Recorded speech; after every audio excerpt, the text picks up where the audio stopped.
And of course, nobody's watching yet. Nobody's watching yet. Oh, just like my streams at home. Who checks archives? Nobody checks archives. I don't have my tracer close to like glasses.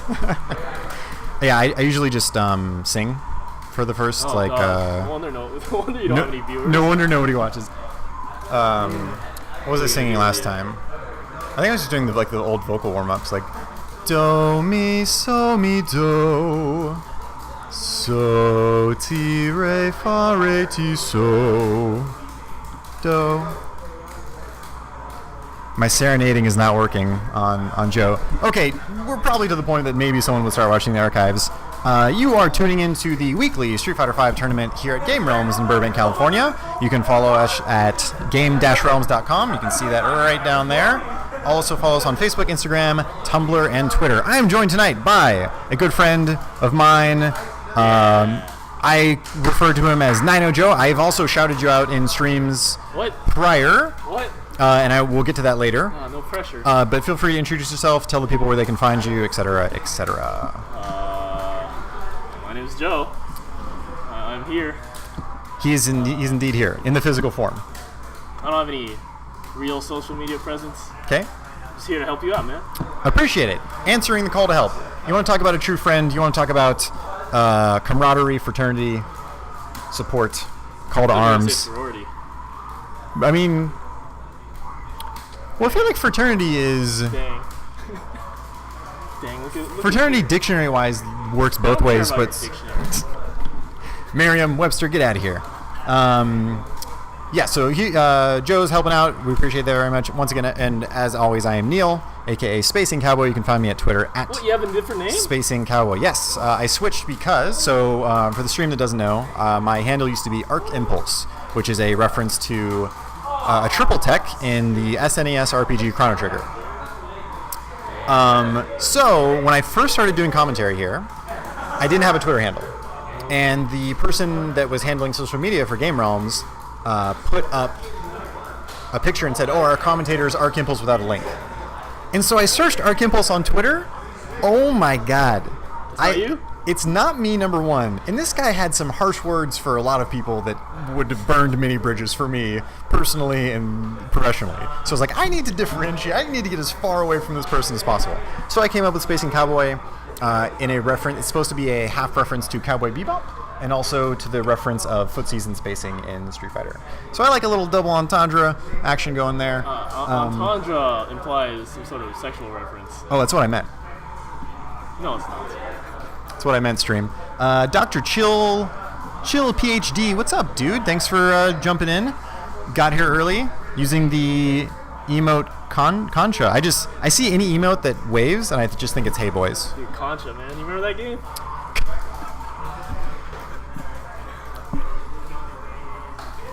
Contra was such a good game.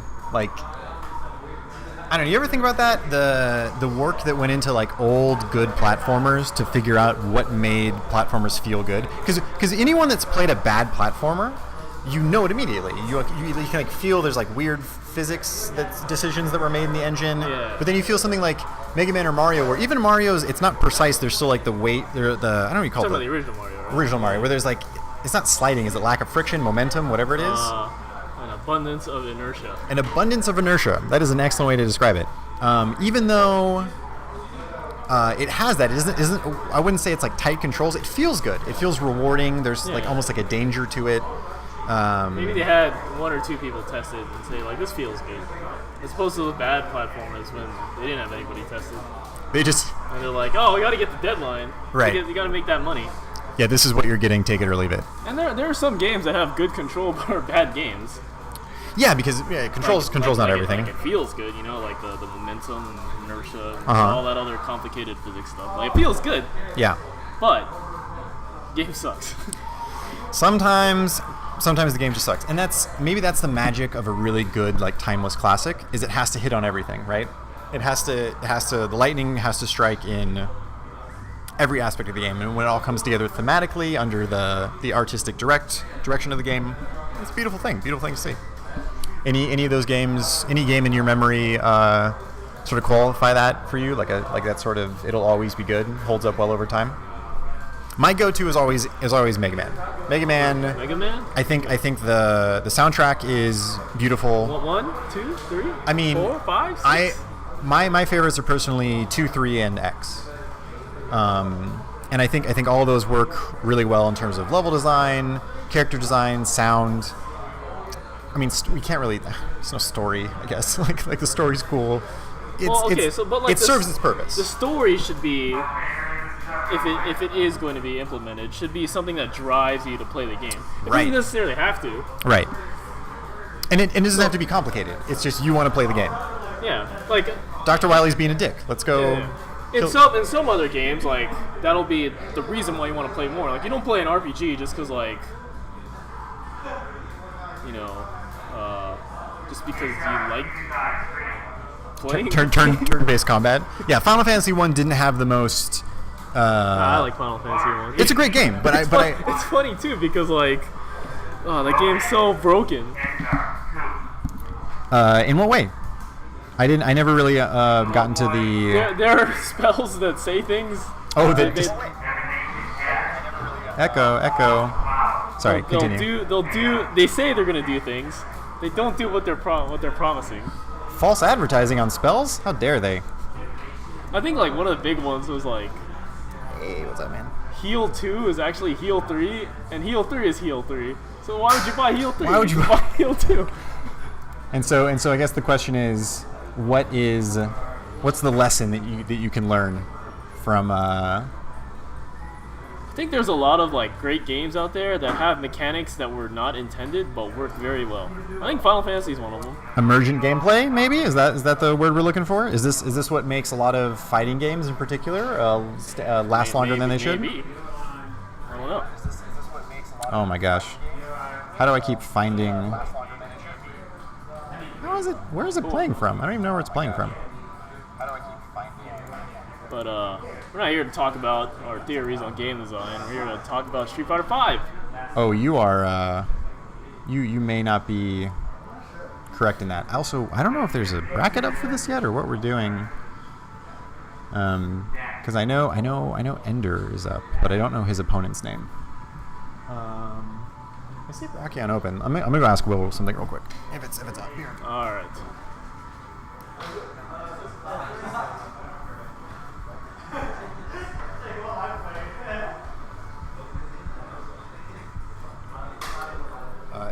It is on brachyon where I'm looking, but for whatever reason I am having a hard time finding it. Anyways, we're gonna have Ender versus some guy. I'm not sure who he is. I apologize. I mean, he looks dressed for the occasion. Wait, who's who? Ender is on the left. Okay. Well, the guy on the right his jersey says Stephen Guy Wong or Guy Wong. Well, let's trust the jersey. I agree. Let's do that. Where's your bracket at? I don't know. Maybe this. Would you say Stephen Guy Wong or with a G? Okay, got it. I'm just going by his jersey. We're trusting the jersey, ladies and gentlemen. If someone has a name on the back of their shirt, I'm calling you by that. Ever happened to you? That makes me Japan. Hello, Japan. Shoutouts to entire country. r/MMA. Okay, let's see if I can find this. This is definitely at September 12th. That's not today. Dropkick Mondays. That's funny. I say it's funny because a long time ago, WWF or WWE or whatever. They had this. They had these flavors. 2 out of 3. They had these flavors. I forgot what but they would all have alliteration or consonants or whatever you want to call it. Except for Dropkick. They had Dropkick Orange. I found it. Okay, not only is it Stephen Guy Wong, but he has a sponsor, which is Golden State, sponsored by the Warriors. Dude, they are just all the cross promotion, all the branding they're doing is incredible. And I believe they're on opposite sides because Ender, I believe, is the Urian player here. Okay. All right, so generally we watch that because this is a weird delay on it. Maybe I don't know. I'm not sure. We're gonna have to move the table eventually because I can't see anything. This is a disaster. Well, usually it's not set up like this. Anyway, sorry. Well, Ed got some corner pressure going on. I don't know Ed. Tell me about Ed. Ed is an interesting character. Of course, I mean, originally his big thing was the reaction his release was all of his moves require no special inputs, right? Well, so he's also very close to Dizzy, and he's in the corner. Oh, one more hit, no, gets out.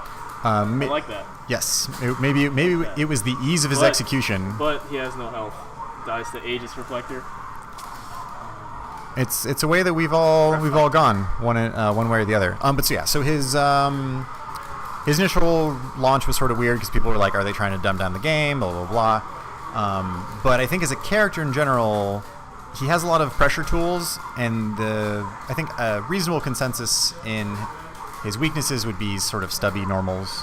Has to get into mix up, doesn't have good space control, and is sort of, I guess, combo or comeback heavy. His V-trigger is very interesting. It's like the big sort of mini hit Hadoken projectile thing. He can do a lot of side switch shenanigans, stuff like that. But it goes down again. So that is 1-up for Ender, I believe. Yes, definitely based on the reaction of Stephen Guy Wong here. I would say that our players are merely sitting on the wrong sides, and it's not that Ender has picked Ed over that. Maybe he's thinking about how badly how badly contemplating his next move, not even thinking about the current match, thinking about life perhaps.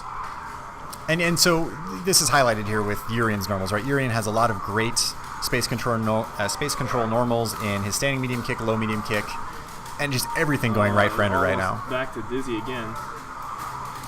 There's the V-trigger activate. Oh, okay. So sort of jump over the side switch while it's still active type thing. It's like Aegis Reflector, but it doesn't reflect and it moves.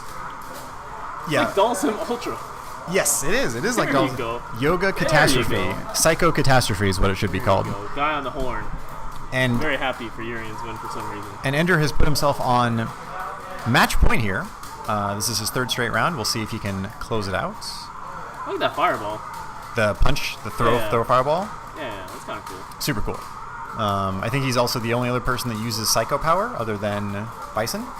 I forgot the lore connection. He's long lost son or something. I don't like that jumping kick of it. It looks so janky. Yeah, it's hey, let me make a gun with my legs.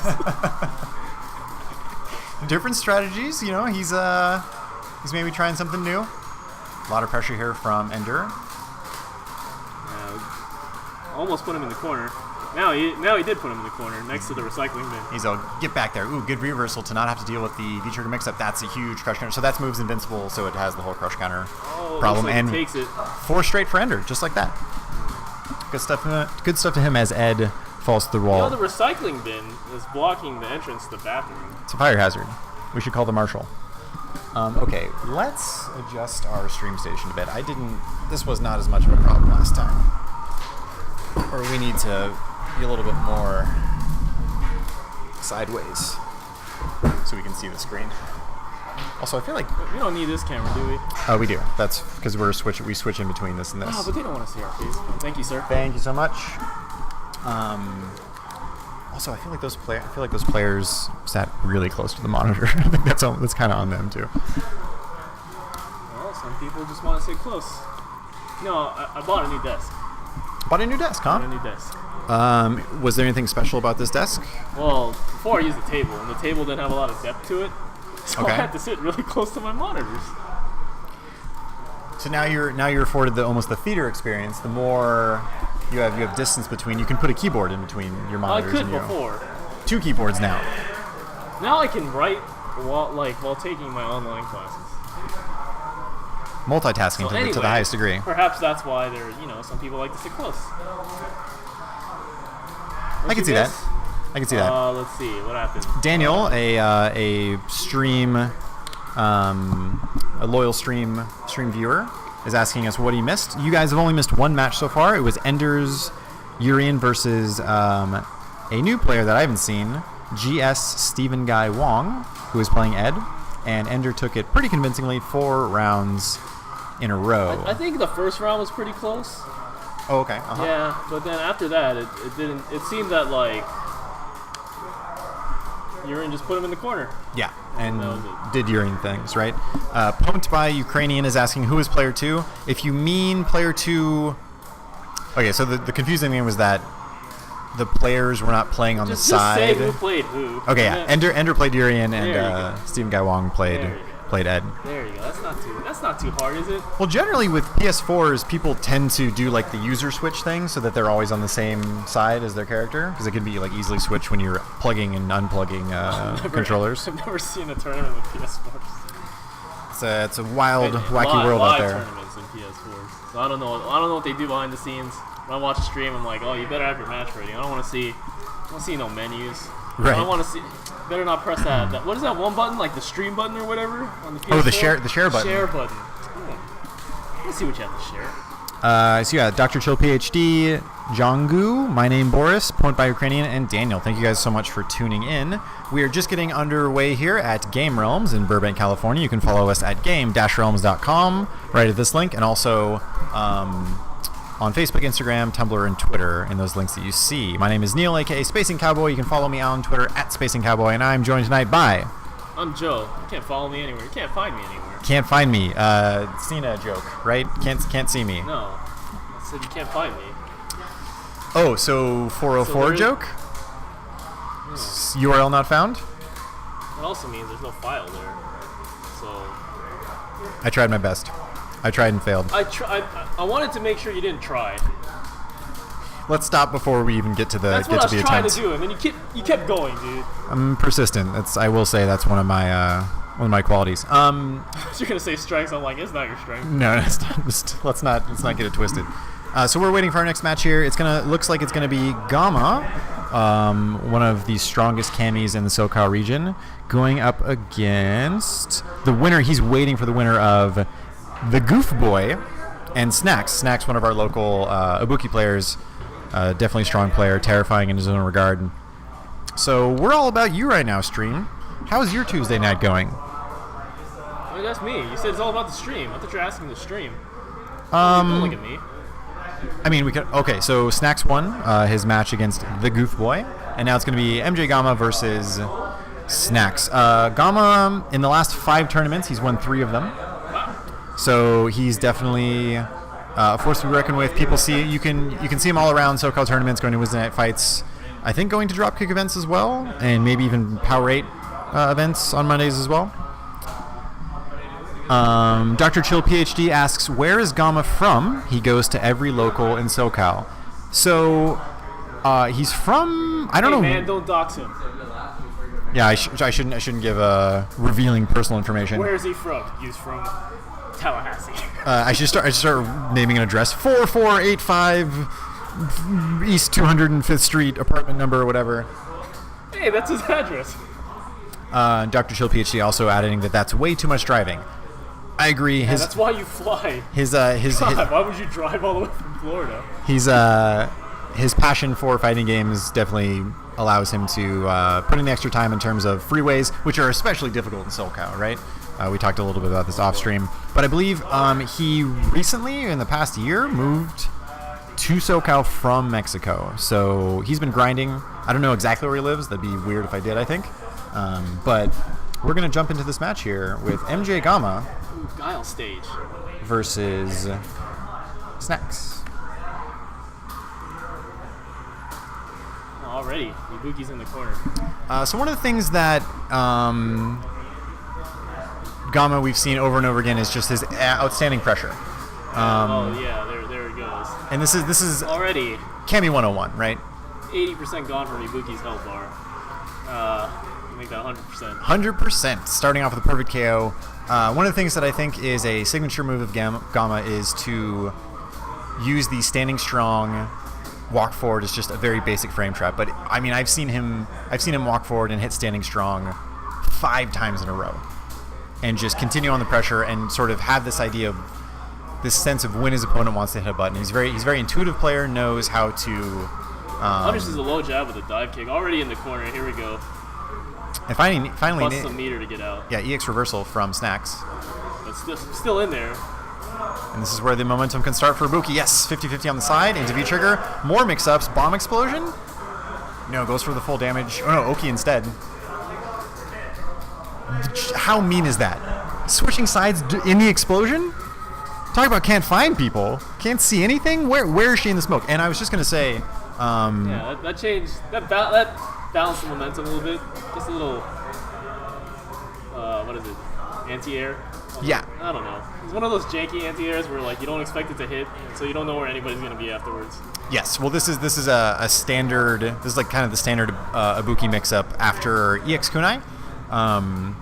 But it almost... one of the things that's frustrating, once again, we'll see it here. Yes, the 50-50. One more. Baits out the EX reversal, and he's going to get a huge crush counter combo because of it. Is that a taunt?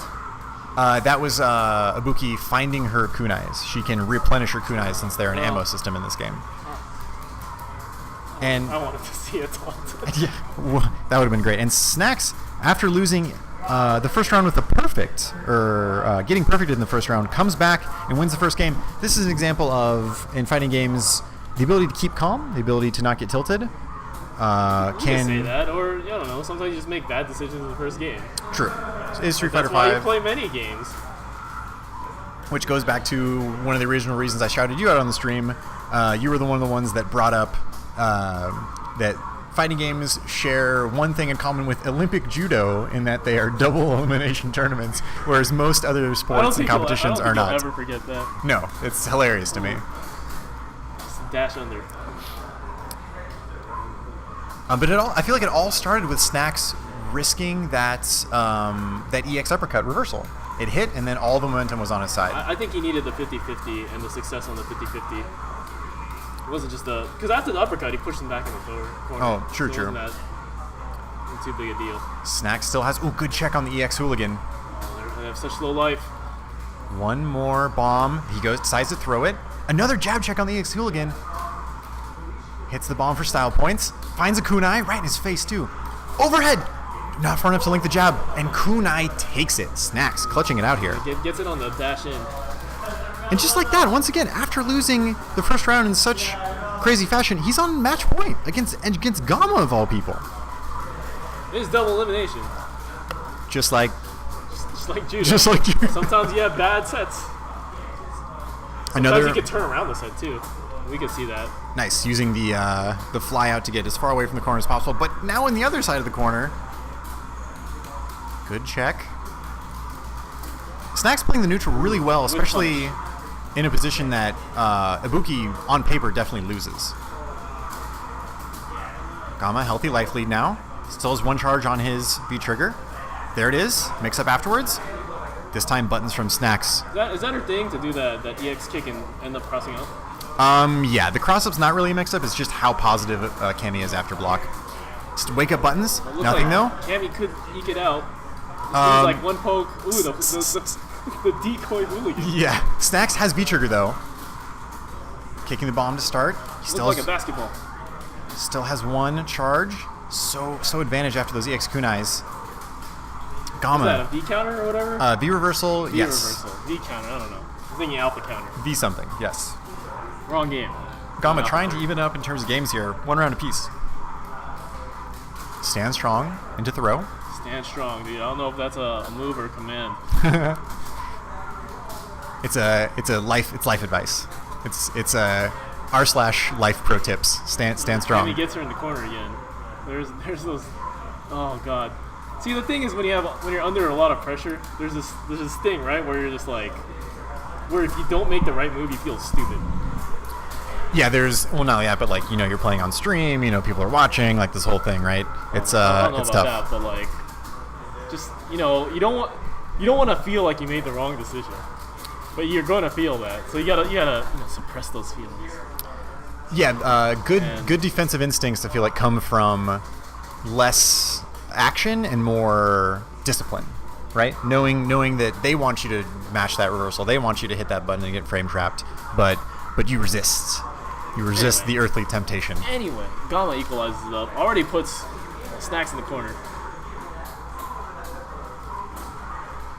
Yeah, pressure continuing. Good string. Snacks using that target combo. Oh god! Look at all those. What is it? Stand forward. And, okay. and this is exactly what I was kind of talking about. Snacks earlier was doing such a good job playing in neutral in a place where Cammy has all the tools to beat her soundly. stand forward being one of those.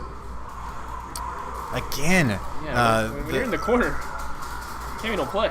Cammy do not play. That move is so good. It has a great hitbox, crushes a lot of lows, and retracts so fast that it's really hard to whiff punish. Let's see if Snacks can adjust, as now his back is against the wall with Gamma on match point. EX Kunai, here's the mix-up. This is where he needs to get started. Good block from Gamma this time.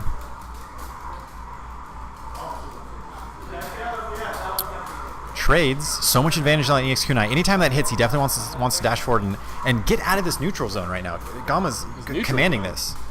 How is it his zone if it's neutral? Good point. Yeah. All right. I would say because Cammy has... And there's your EX Kunai. It counters it with a V reversal. But then that gets countered with like, what, a jab or something? Yes. I have really bad eyes. I shouldn't be a boxing judge. Oh, man, too soon. Too soon. Shoutouts to Triple G, man. I'm sorry. Gamma in commanding lead right now. He has full critical art as well, so any confirm that he can get will definitely be death. You can't confirm while standing forward, right? No, cannot special cancel that.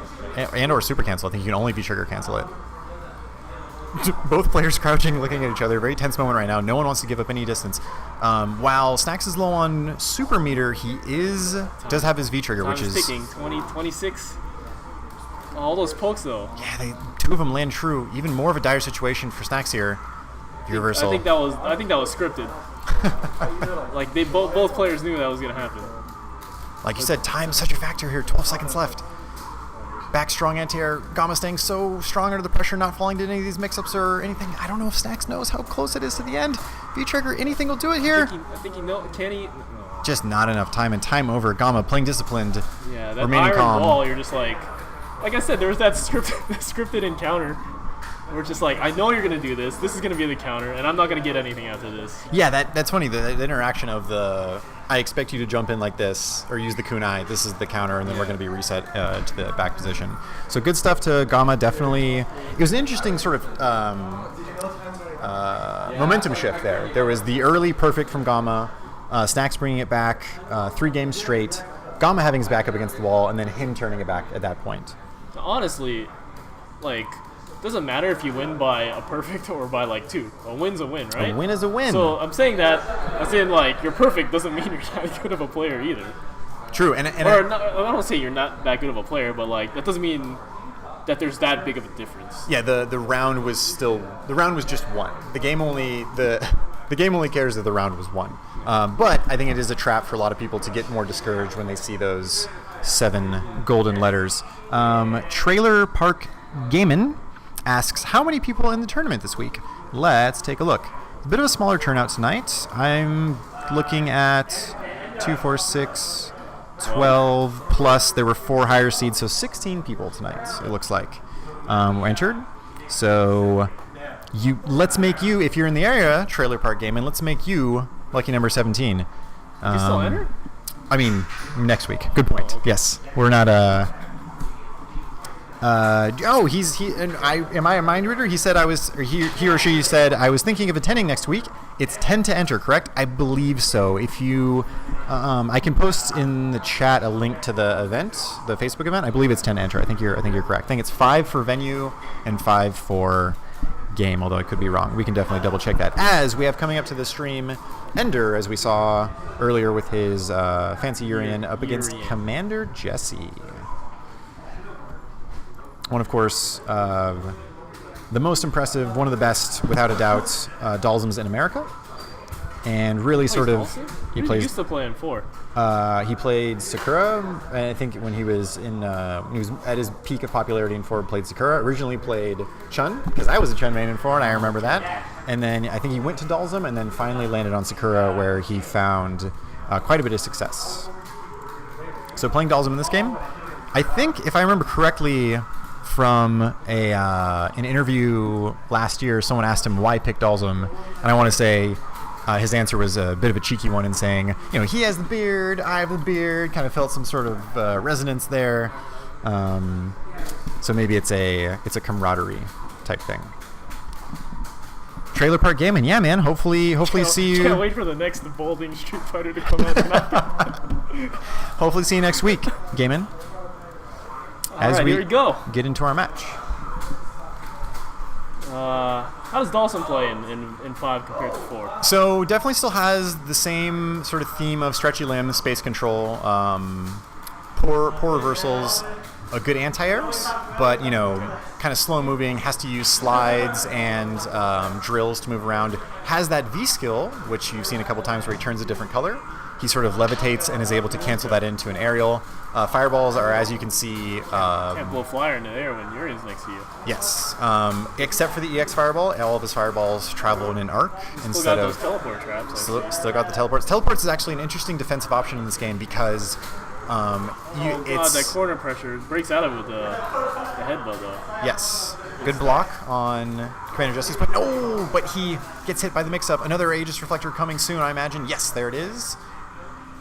Gets shimmied and Ender finishing the combo. Good stuff for him, taking round 1. And did that, what is it, that heal drop? Mm-hmm. Ooh, that's vicious, man. That's vicious on the timing. Definitely. Baits out throws really well, and its ability to finish a combo is very frustrating as the recipient of it. The feather cap gets knocked off. Oh, God. Now it's really on. Ooh, back medium kick, so-called thrust kick from Dalsum there. Baits out the EX reversal, gets the huge crush counter, or not even a crush counter, but just huge demo. That. Ooh, this is a combo. I don't know. Was there a combo or a trap or something there? I feel like he just missed it. Okay.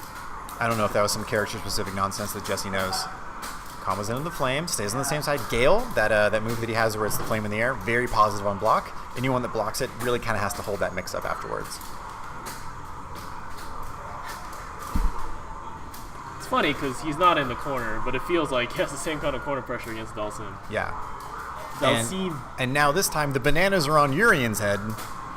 Never mind. Not that was short-lived. Yeah. Both players on critical are just to say that Jesse uses it to spin an EX Fireball. Ooh, knee drop to get in. This is Ender's chance. Blocks the overhead. Good block. Jesse consistently blocking all the overheads. Good stuff for him. EX Taxel positive on block. But Jesse using all the right buttons right now, keeping Ender at bay.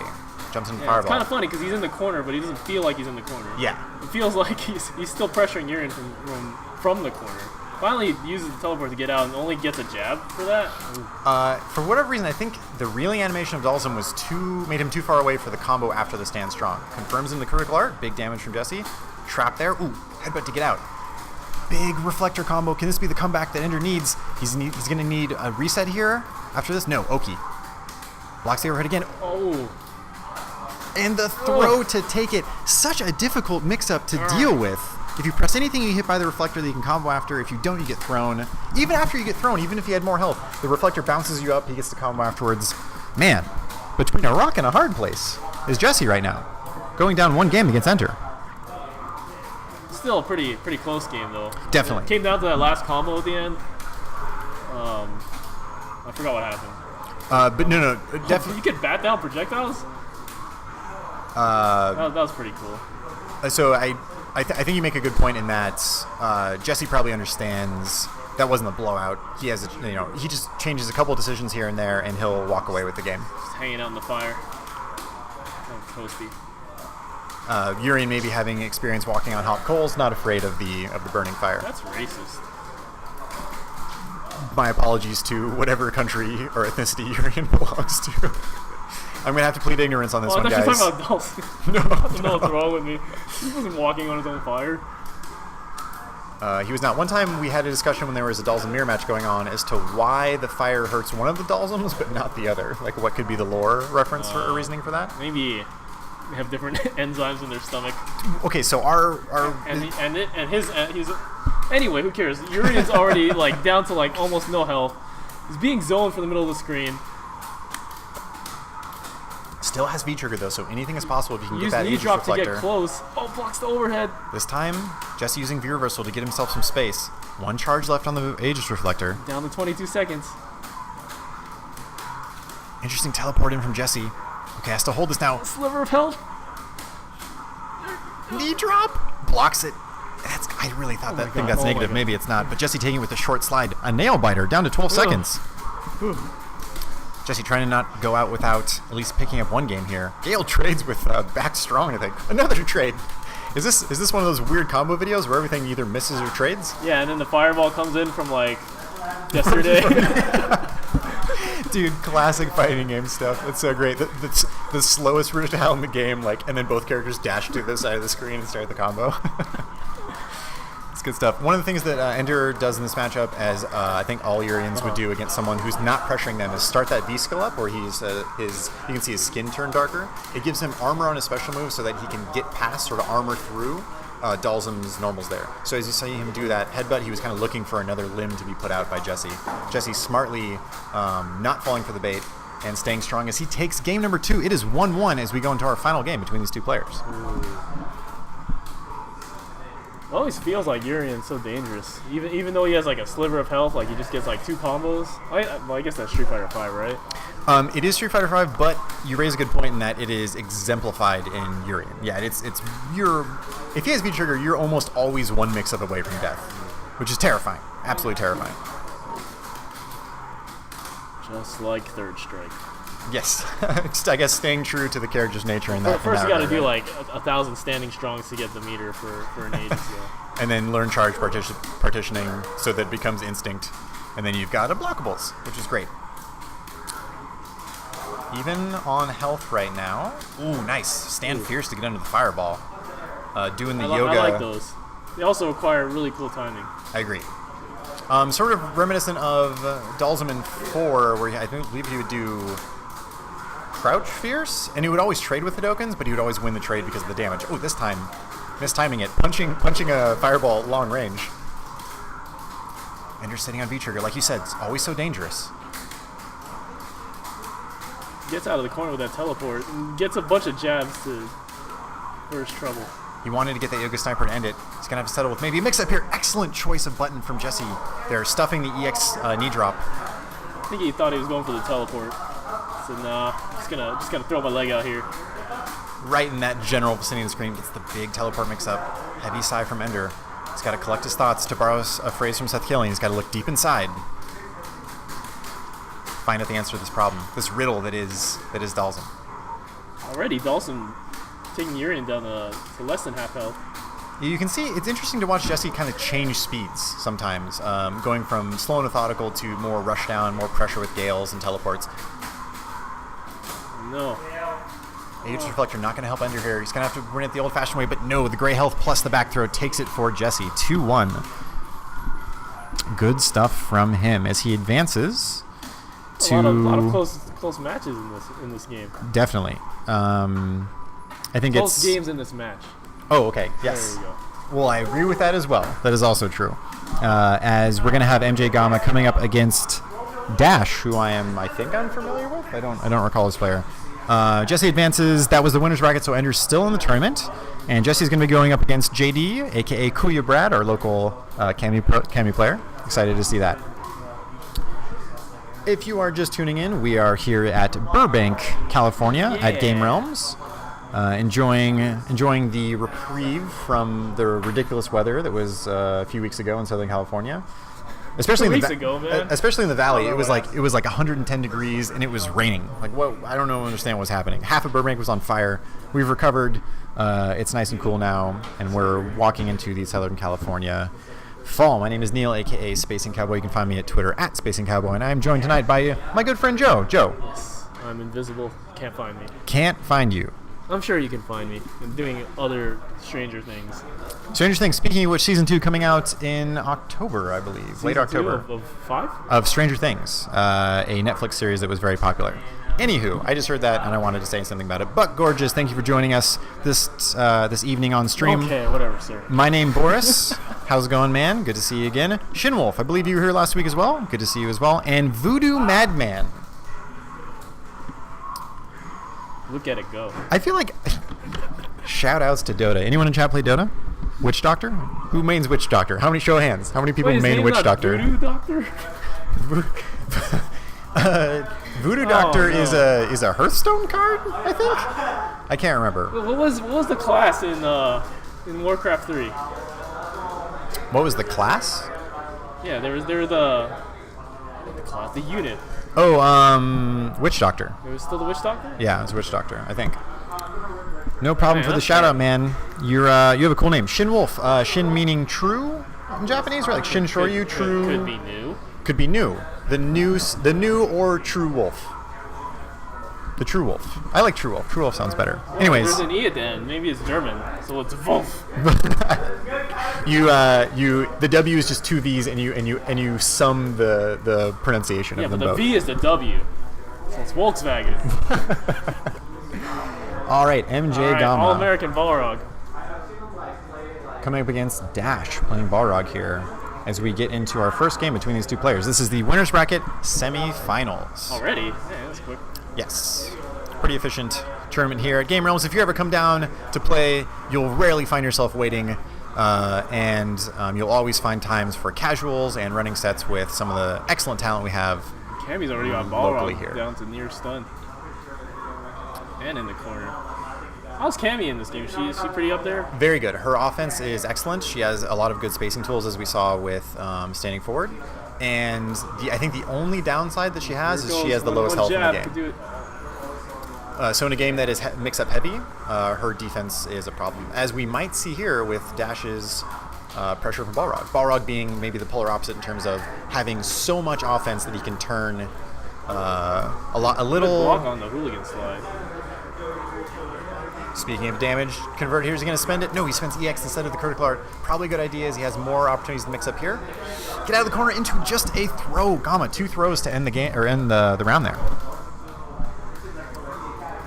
Balrog, seen kind of universally on paper to be one of the best characters in the game, has the ability to confirm so much damage out of. You talk about this paper a lot. Already, Balrog's near stun. Yeah, apparently Cammy has not read this paper. Cammy doesn't know how to read. Critical art, lists. confirm, because of the minimum damage scaling, that is going to kill. No, I'm incorrect. A pixel of health back. Could we see a Guile-style comeback? Dun, dun, dun, dun, dun. I started to sing it, and that never works. I don't think Guile makes the comeback. I think his theme song plays during the comeback. That's true. Guile's. I think that was a pretty convincing win for Gamma. I totally agree. There's a head shake from Dash. I think he's thinking about something. Ooh, going to the character select screen. Maybe he has to take a break. Maybe he has to choose a new character. Maybe he That's- has to choose a new stage with the same character. Yeah, different color, same character. Oh, different color is always good. This is a fighting game classic. Going to character select screen and just doing the same thing. No, going to Colleen. Is that her name, Colleen? Colleen? Yes, it's Colleen. Not Colin? Colin, not Colin. Well, Coline? not colon, not semicolon. All, That's her alternate outfit. all. I think she has a teacher, like a librarian-esque outfit. Maybe she's a big grammar aficionado. Anyways, Dash going with Colin. Got the P coat on. Maybe going for to get some edge. Yeah, she also has a janky kick like Ed. Already in the corner. Look at this whip punishing ability. Yeah, I was gonna say maybe going for maybe some character unfamiliarity from Gamma's part, but guess what? Every character gets comboed the same way, so it doesn't matter. Finally gets a combo of his own here. He has some Oki set up after Let's see what he does. Cross up, but blocked by Gamma. He knows the tricks. The trigger activation from Dash. Ooh, knee bullet! Such a cool move. I love it. And Dash going for a parry there. Gamma smelling it out and getting the throw instead. So Putting it was a himself on. reversal, but it was a parry. That's Yes. complicated and weird. Dude, fighting games. There's the parry from the air attack. That was a parry. Okay, I thought she just punched her legs. Very, Man. very technical terms I got going on. I thought you just punched her in their legs. Okay, here's the my damage legs. setup. Oki setup as well. Teardrop, nothing. Have you ever punched somebody? I think depending on what my goal is, it'd be an interesting target to choose as your first priority. It's kind of out of the way too, you know. Like you have to reach kind of far. I guess I have decently long Already arms. back to stun. Is this the end? Will he confirm in a critical art? He will. This might Is kill. there I was enough- wrong before. This is there definitely enough- gonna kill. Is there enough scaling? Yeah. I was right. And Gamma takes it 4 rounds in a row. Commanding performance from Still Gamma. thinking about punching people in the legs. It's a funny visual. Well, because games nowadays are like so much graphically better. Yeah. You don't have to say like a lot of times you can you use the standing strong and whatever. Like now you can actually say what they're doing. Yeah. But then you're like, he punched him in the legs. They left their legs hanging. in the air too far. Oh. They jumped in, they put their legs out there, and they got punched out of them. I mean, there's obviously metagame terms like, counters, spacing, stand strong, whiff punish. And then they're just like punch them in the legs. Sometimes simple is the... Kick in the hand. Yeah. Well, especially... Like, he counters the crouching forward with a standing short. Or standing jab, wait. So he did a low kick. And this jab that was aiming for his head hit the... hit boxes, dude. I was gonna say, like, specifically whiff punishing would be a funny thing where it's like, oh, he kicked him in the foot. Get that shit out of here. Yeah, can you imagine whiff punishing in real life? That'd be very interesting. Or like footsies. Oh, we know what footsies is like. Just take your girlfriend out. Footsies, indeed. Council 13 is joining us. Thank you so much for coming in. And the Trappist. Council 13. What do you think that refers to? Council 13. Is that a specific reference to something, or is 13 just like an ominous number? So people are like, I'm going to be the Council of 13. Oh, maybe there's like this underground in the basement meeting, and they're like, oh, we need 13 members because it's evil. Yeah, like how less intimidating would that name be? It's like Council of 8. Nice, even. Not only a square, but a cube number. With a high-pitched voice. That's true. Council of 8. Oh, Jesus. I think it still lacks some punch. I'm not gonna lie. A lot of punch to Council 13. Oh no, I was in. I felt it in my legs when I read that name. JD, one of our local Cami players, affectionately known. I think Vicious originally gave him the nickname of Kuya Brad. Both of them, I think, drawing upon their mutual Filipino culture. I thought that was a cute name, so I've been calling him that ever since. He's going to be going up against Commander Jesse, as we just saw playing the Dalsum in the match before against Ender. Jesse's going to be facing a different type of pressure in Kami this time. I wonder how he can adapt. Jesse has that jacket, that flight jacket. What's it called? I forgot. I have one. Bomber jacket? Is that correct? Yeah, but there's like a specific name.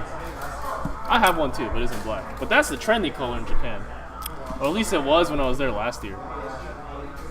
Well, actually, earlier this year. Like when it's cold, people wear jackets. And everybody, because like in Japan, it's very dense. So people see a lot. You see a lot of people. Right.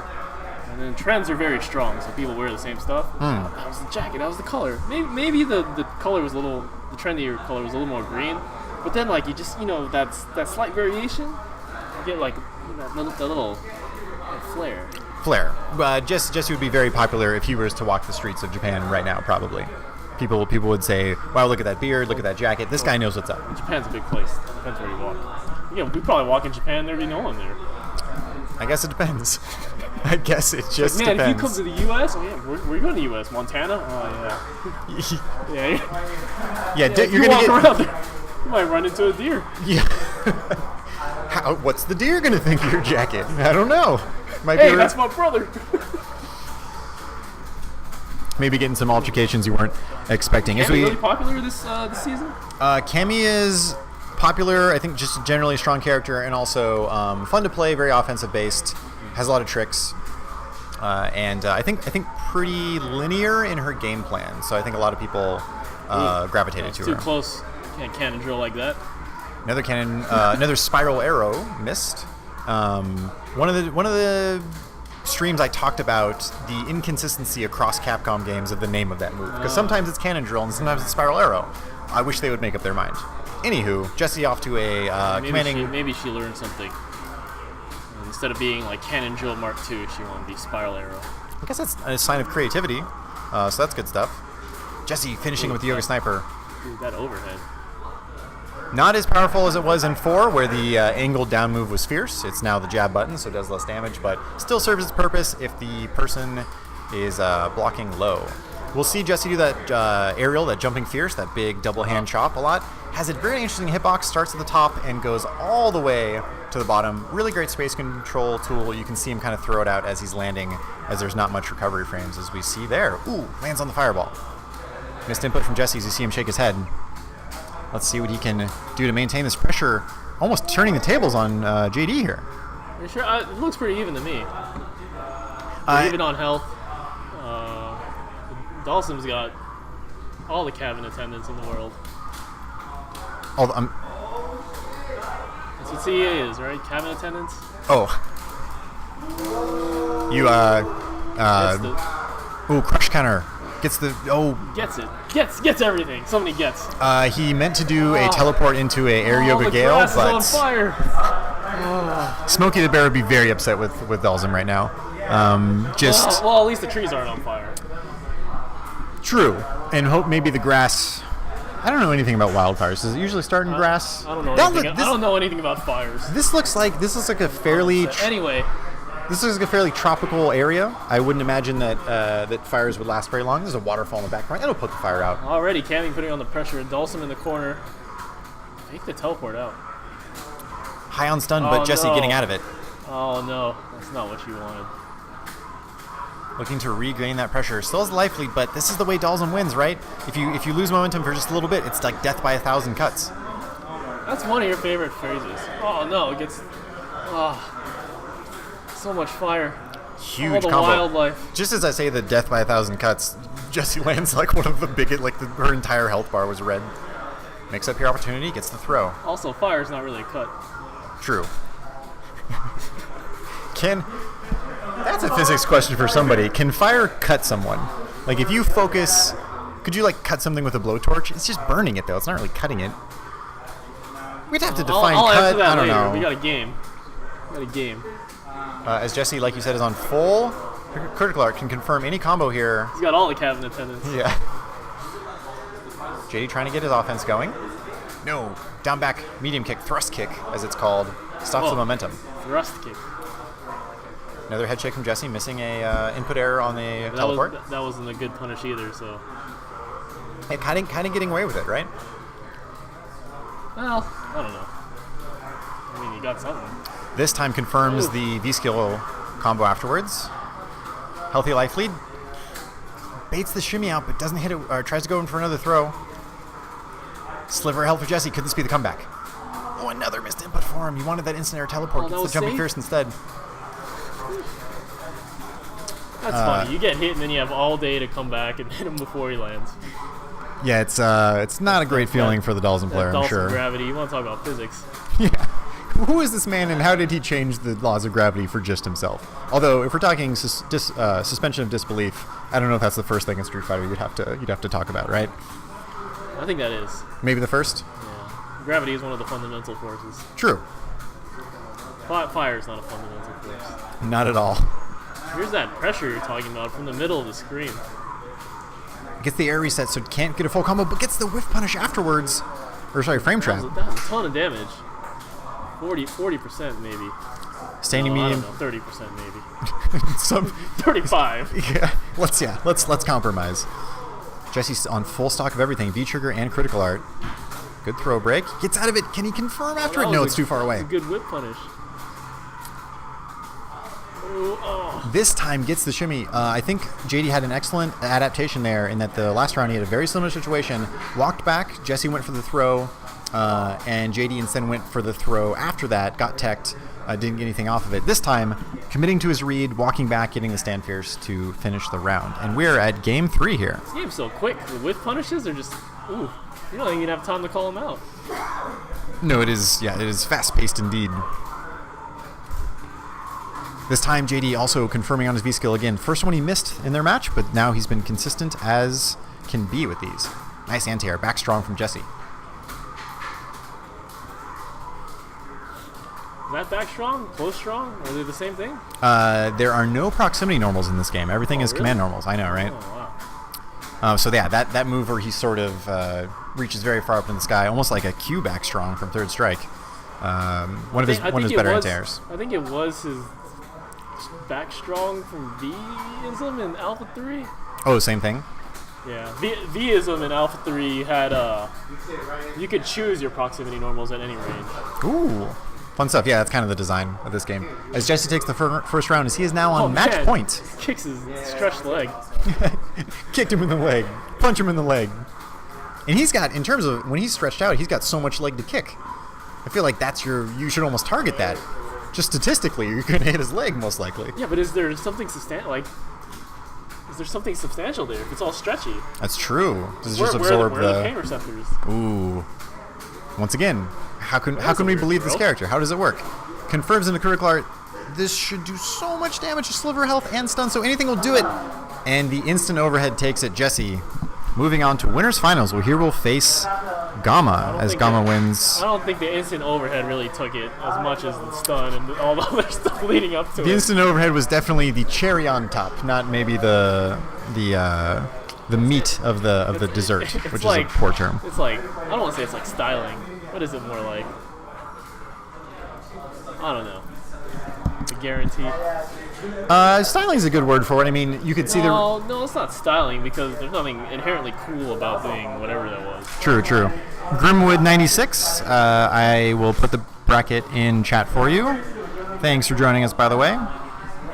As we head into, I think this is now loser side bracket. We're going to wait for this to complete until they do winner's side. I think this is quarterfinals. Almost quarterfinals for loser side.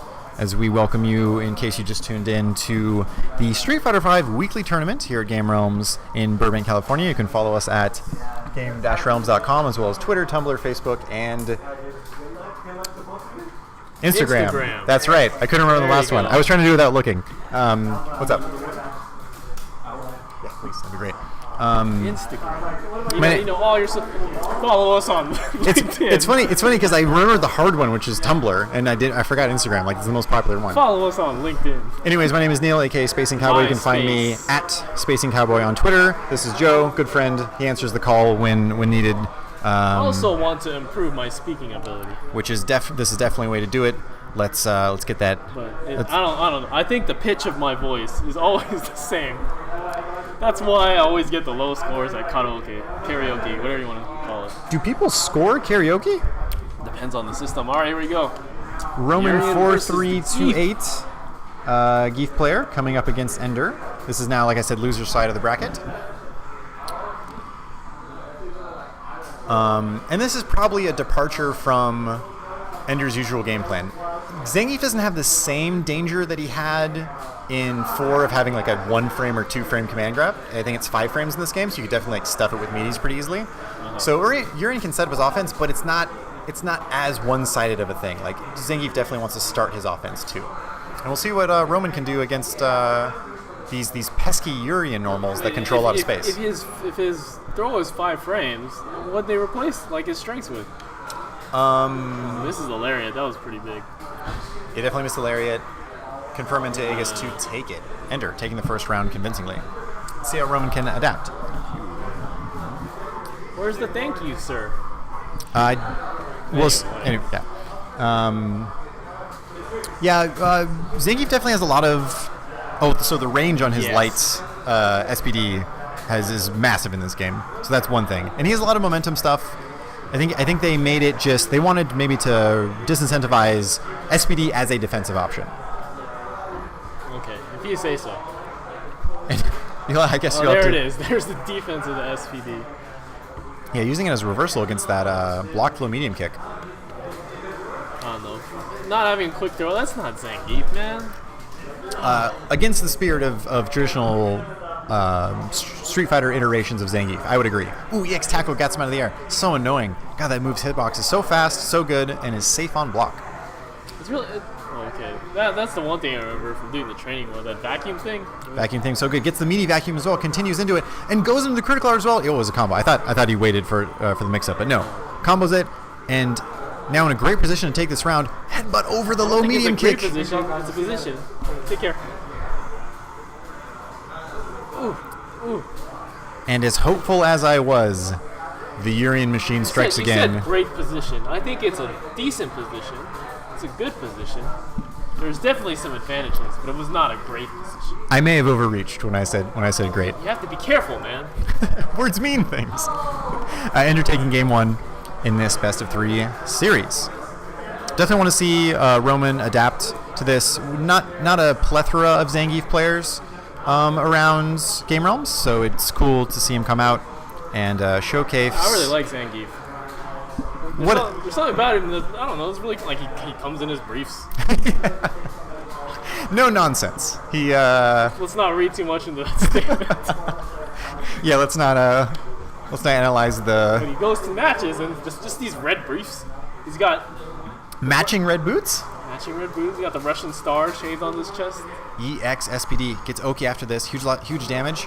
And the EX headbutt calls it out. Got to be in Aegis again. The reversal, but still gets hit by it. Such an unfortunate position. Oh, grabs him through it! Is he still getting hit by the SPD though? Or he blocks it? You see him block that in three stages? Stalking him, walking forward. That's really weird. You get a throw and you still got to worry about blocking him. Oh, cheap stuff. Patience. Is there chip death in this game? Only on critical art. Okay. Patience going to be the name of the game here. 35 seconds left. Both players.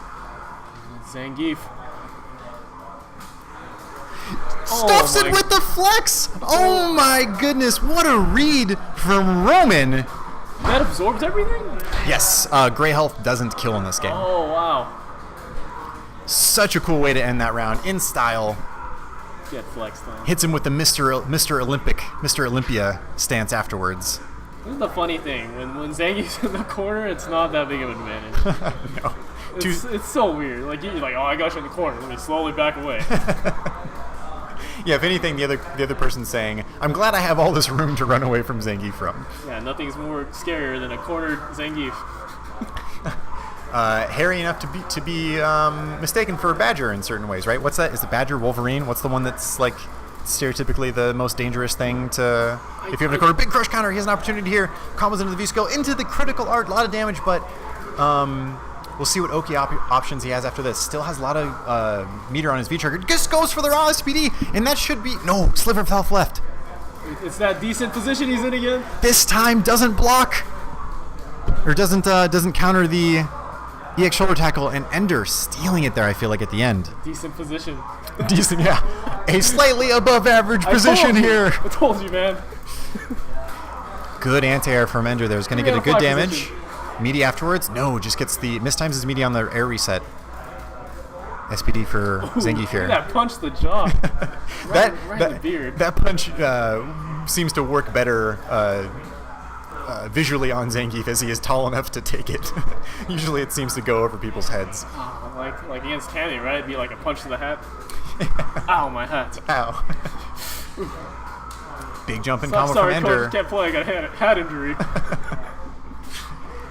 Like the heal again, that air reset though, he's didn't get the combo afterwards. Heal drop. Oh my gosh, the read on the EX headbutt. Threw out the invincible move anyway, knew he was going to hit a button, and Ender coming back from that styled round. You can also take those kinds of risks when you're in a great position. A great position. Good points. What is the minimum adjective position you need to be in to take those risks? Would you say the minimum is great? Could you take those risks in a good position? Sometimes it's not just the position. Okay. It's the context. What's been going on in the match? How many times have you done that before? How crazy is he playing? How desperate am I? Sure. All these variables are something you have to consider when you're playing a Street Fighter. Real quick, I wanted to plug, because I haven't this entire stream, I'm so sorry to the Game Realm staff. This is week 2 of a 4-week series where this Street Fighter 5 tournament is part of a league. So it's like a league points. You're placing each week gives you a certain amount of points, and at the end of the league, at the end of the 4 weeks, the person with the most points is deemed the winner, and they get a pot bonus.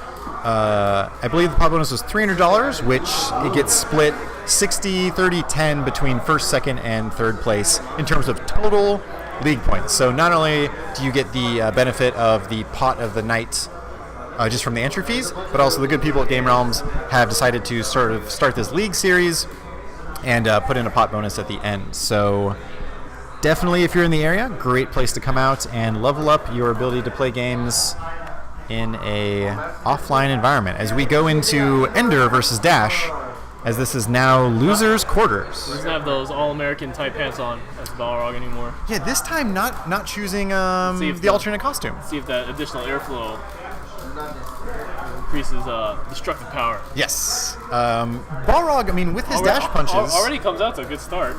Yes. Clearly, those pants are restrictive.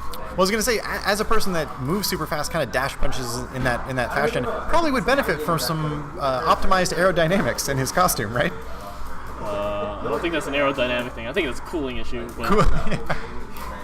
Urian already manages to even it up, but like you said, what Balrog's a hard hitter. Balrog can turn the game around with one hit. Yes, his V trigger allows him to turn sort of any stray hit into a lot of damage. Corner carry, where you can further continue that pressure. But Urian, as we've mentioned, is the same thing with his Urian Aegis makes his own Reflector. corners. Yo, how broken is that? Edits the terrain. Ooh, interesting timing on that back strong. Gets past the invincibility of the turnaround he wants punch. to jump into the corner. The custom corner. Dude, custom combos. What about custom corners? The architect Urian over here. Oh my god, is that it? And this is yes. Wow. Just as we mentioned, the one errant overhead or the one low can be transferred into the V trigger extension of his dash punches, and can get him a lot of damage from one wrong choice. Ooh, interesting whiff punish with the low sweep there. Predicts the low jab with the headbutt, EX headbutt. Ender been using, even though he's at an equal position. Yes, Ender has been using EX headbutt in an offensive fashion that has been very interesting to see.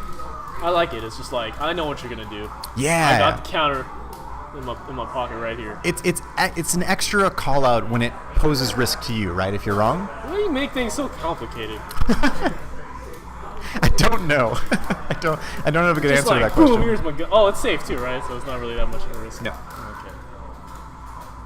Alrighty, we on an even match. Jump in jab from Balrog, not very rarely seen. This is the activation. Has 2 X bars. Let's see how he uses it here. Gets Yes. out of the corner into the real corner. Look at that, the dirtiest mix-up, and the shoulder will take it. Oh no, too many corners, man. Switching corners, switching sides. I'm editing the stage while we're fighting. Pentagon. Oh yeah, adding two more sides to the stage, one at a time though. So definitely a pentagon. Ooh, stuffs the EX dash punch with that crouch strong. Stun racking up for Urian. He gets the big heel hook. Heel hook's not that move at all. That's like a wrestling move. Ender going up 1 game against Dash here. The heel drop, right? Is that what it is? Heel drop, yes. Atomic heel, something like that. Atomic heel. I seem to remember Third Strike players. That would be a very small heel. I seem to remember Third Strike players. Slightly larger would be the molecular. Yeah.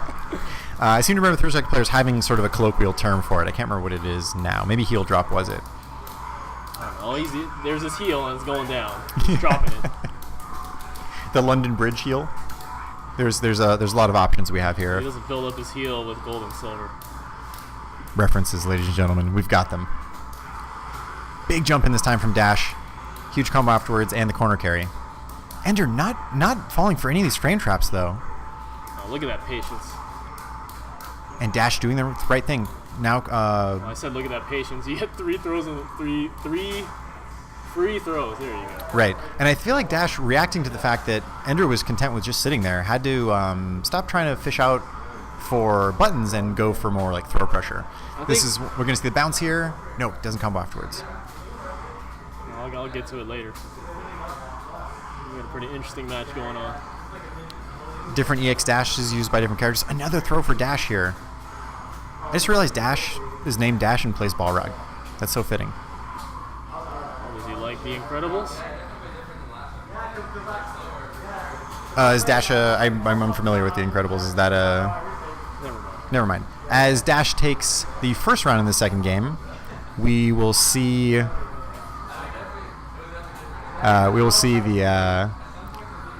the conclusion of this match here. Bryant 12 Mama, what's up, dude? Bryant 12 Mama talking some trash, saying he could take the tournament if he was there. Okay. Well, let's see you come out. We would love to have more. Urian with a 70% life lead. Oh, look at those big dash punches out of the corner. Get me out of here. I think he opted. No, he didn't have V-trigger yet. Almost has it here. I think he used he must have used reversal once again or earlier in the match. Now he has it, but it's going to be his death as he finishes it with the shoulder tackle that I think. Yes. So now Ender is on match point. Dash still in there though. Definitely still in there. Balrog, widely considered by many players to never really be out of it. His comeback potential so high. But Ender's showing good defense, and I feel like all but one of these rounds. He sort of lost to maybe 4 or 5 throws 2 rounds ago. But ever since then, not falling for a lot of... You gotta be patient. Yeah, sometimes... You got hit by 3 throws. You know? You still gotta maintain... Oh, maybe I'll be patient. I'll get hit by the 4th throw. It's okay. You bring up a good point. A lot of times people are scared of being thrown multiple times. Then they fall for the bigger mix-up of the big crush count and the big frame trap, and then pay for it. So there's a Tekken clip, where some guy just ate like 10 Bob Hell sweeps in a row. Because he's like, he's not gonna do the next one. But like once you're in that mindset, you're locked, dude. So sometimes you just gotta eat it. Yeah. As Urian sitting on full critical art. Any confirm? Oh, this could be it. Yes, confirm into critical art. Take the match. Definitely will do enough damage as the pillar of whatever the hell that energy is. It's not cycle energy. It's not purple enough, but it's something. Dash out of the tournament, but good showing for him, making it to losers quarters. As we will see losers finals now, I believe, which is going to be losers semis. Which is going to be Snacks versus Ender. Ender, this is his 5th match on stream. Very popular today with the stream station. Cloud hyping up the match between these two players. Is Ender named after the book? I think I asked him that once, and I don't remember. We'll have to ask him again. Man, there's two answers, yes and no. How do you not remember? Maybe he gave me an explanation that was more things, and I forgot. I got lost in the story. You know, a good storyteller, you get lost in the narrative and their ability to speak. Yeah, but usually you listen to the story. I can't remember what it was. Let's check out the chat again. Shoutouts to Fagwin. Fagwin is in chat. Are you familiar with this? No. Fagwin is a Twitch bot, apparently. This is what I read online. It's a Twitch bot that is the graduate project of students studying like communications, and it collects Twitch chat data. They don't study programming. Whatever. Anyways. Maybe there's whatever. Apparently it's in every stream, and it like collects metrics, and he's going to do his thesis on it or something. And also He's the Ibuki player. Snacks versus Ender is up right now. Also shoutouts to Gamer Harry Plays. Close games against Gama. And Gevo SC. Thank you guys for joining us tonight.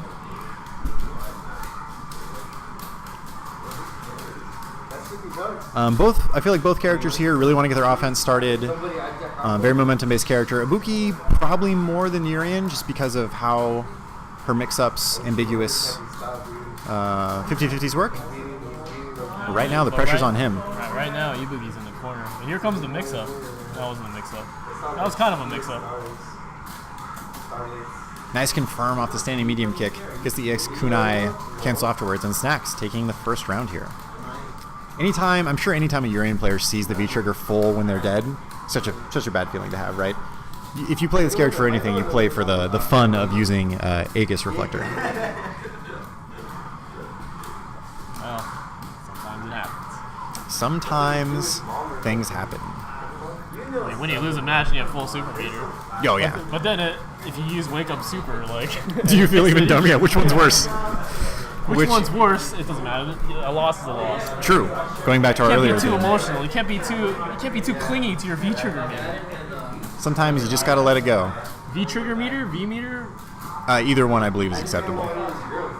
Your V-meter? Your V... Yo! Can we do that? I'm doing it from now on. We're officially calling V-trigger meters V-ters. Can we combo fiend in here? Can we see if Peter can use his Viter? Meter, Viter, and Peter. If it's German, it's Viter, so... Oh. Remember that. Viter. Ibuki has full Viter right now. Oh, Snacks definitely missing a confirm there. Less health than Urian, though. But, again, that's only 2 mix-ups. Right. For both these characters, because of how mix-up heavy they are, this is essentially same health. And that was the mix. That wasn't even... That was a counter?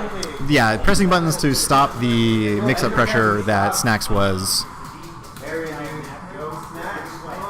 while Snacks was trying to set up some offense. Alright.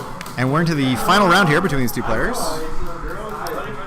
Final round of the first set. Sorry. Good clarification. Tackle at a safe range there. Ooh, dash up mix-up. Hard to react to sometimes, even though it's totally free. Pressure, but very patient. And and breaks the throw too. Ooh, shimmy this time. Gets hit by the throw. More mix-up to get the stun. Gets out of there with the shoulder.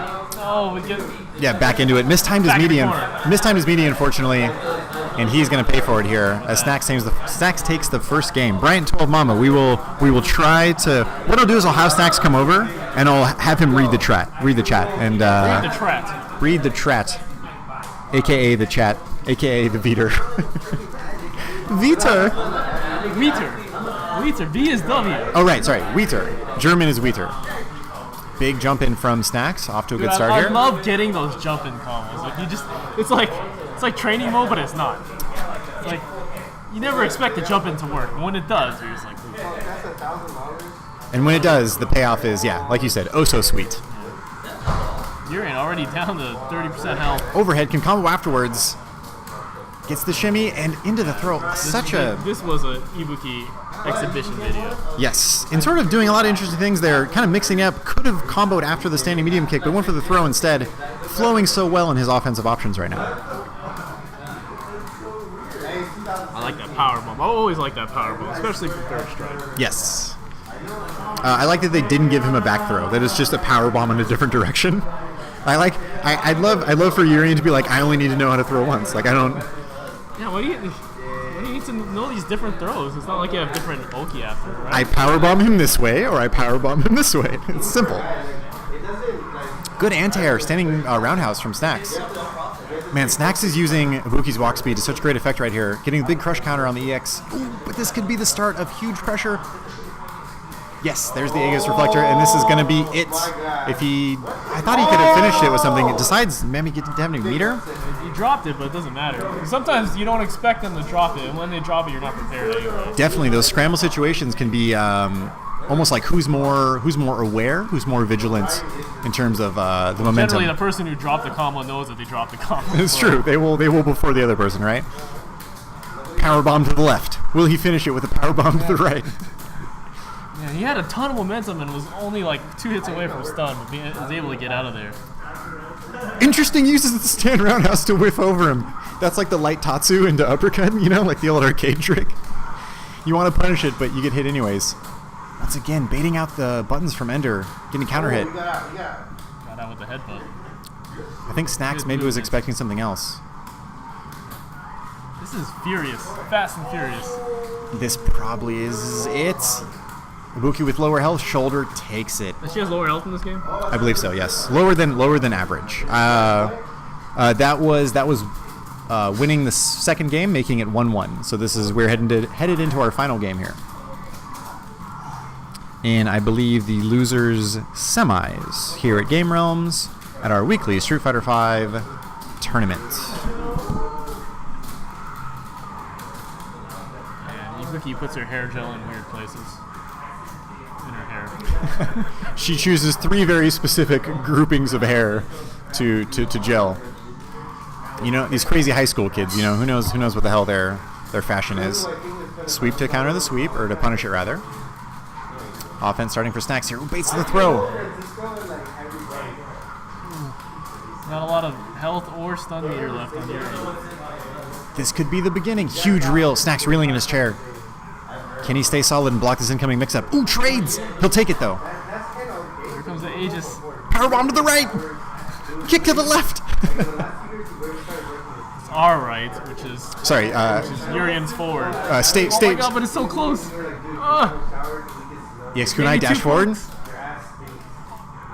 Not quite in range to punish that correctly. Oh, the fireball bounces the bomb back! I'm learning things about the Street Fighter universe that I did not know. It's also physics. Fireballs are part of physics. Ibuki finding 1 kunai. It's important. Gets 1 ammo back. Both players playing so cautious right now. 25 seconds on the clock. That little shimmy forward and crouch. Shimmy forward and crouch. Slide. Slowly getting closer to each other. Low shorts! Kunai from far distance. 13 seconds. Overhead block punished. I think he was looking for that overhead. Definitely. Snacks reacting perfectly, punishing it, taking the round, and he has put himself on match point here against Ender. Good anti-air, staying solid. Ooh. Wham! Catch me auditioning for for voice acting for like Power Ranger reruns or something, or like regionalization of like some other kids. I don't know where you're going, man. I don't know. Verbalizing old Batman episodes. Yeah, there you go. Wham, pow. Once again, Snack's getting him with the okie doke. Standing roundhouse into buttons. Into buttons. So, power bomb stage right? What would that be for your hand? Should we describe it in that way? Forward. I guess. Instead of the reverse power or the spinning power bomb.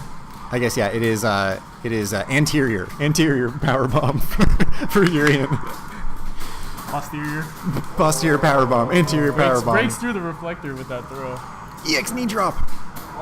Buttons waking up, and this is going to end it for Snacks here as the bomb bounces him back. Oh, sorry, end it. Yeah, end.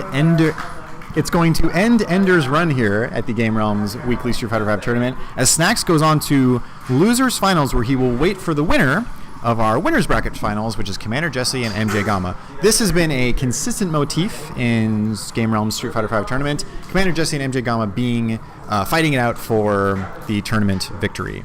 I think so they have some history. They have some history. Last week was MJ Gamma versus Commander Jesse. What's wrong with her face? I want to. You're airing some dirty laundry of the entire community right now. We know. We're so glad that screen came up to block it. Thanks, results menu. Thank you Just in time. so much. Yes, last week, I believe MJ Gamma got to grand finals where Commander Jesse came back and won it. So we'll see how this shakes out today. And I wonder if there's going to be any character switches too. Jesse's been using Mika as an alternate, but last week he stuck to Dalsum and edged it out.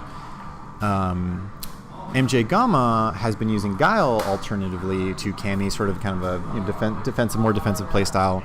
Maybe to mix it up, we'll see if he busts that. Oh, I forgot to grab Snacks. We'll grab him after this match and let him know what you said, Bryant 12 Mamba. As we look to the viewer list. He's still playing, man. Yeah, he's still playing. We'll get him after the tournament.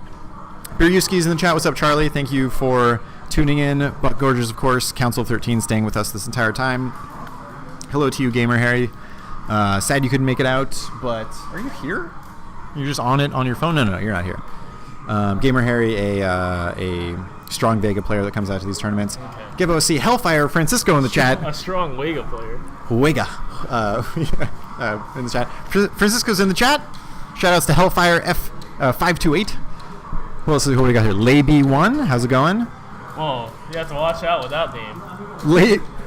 Ooh. Did I fall into a trap there? Did I? I was close. That's close. And I don't think it's intended. And Twin Blades 89 is here. Damn, dude, that's a lot of Twin Blades. Do you think 89 of them? Do you think 89 is the year that person was born, or the age they are currently? If there's 89 Twin Blades, it's an odd number. How can you have Twin Blades if there's 89? That means one of them's missing a twin. Some Twin Blades need maintenance. No one's upkeeping the twin. They were like, you know what? 90's too many. I'm done after 89. Maybe it's indexed by 0. I don't get it. I'm so sorry. It's indexed. Then the first one is 0, and it goes all the way up to 89. So oh, 89 right. There is a 0 with wing. Sorry, is what you're saying. Studying, a 0 with blade. Studying some random math. Random math, I feel like, is the most interesting math. I was gonna say, that was a joke. No, I am studying random math. Probability. Okay. Oh, cool. I recently picked up the fundamentals of statistics and probability by Feller? I can't remember the last guy's name. It was pretty highly recommended. Let's go through all the letters. Let's just try everything. Taylor, Beller, Seller. Okay, we're done. There's a lot of them. I didn't realize how many things are based on the Eller suffix in terms of names. They're not. No, all of those sounded like real last names. We didn't even get to Yeller, and now you can have old and young Yellers. Dude, but Zeller, dude, that sounds straight out of some D&D stuff. That does. That's pretty cool. I would name my kid Zeller. You should name your D&D character Zeller. First name or last name? Maybe just one name. I don't know. Oh, Brazilian? It's D&D. It's D&D.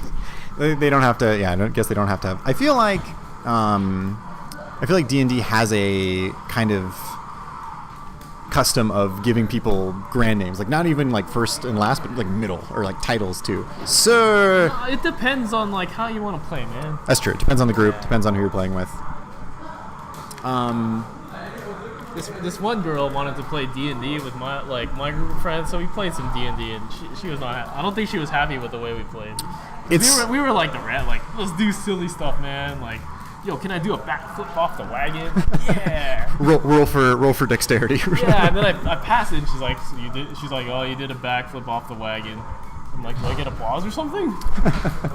It's like, yeah, and they all cheered. I'm like, wow, yeah, all right. And like, I was like really happy for a while. And then like we got to the combat, and I fell asleep because I was still jet lagged.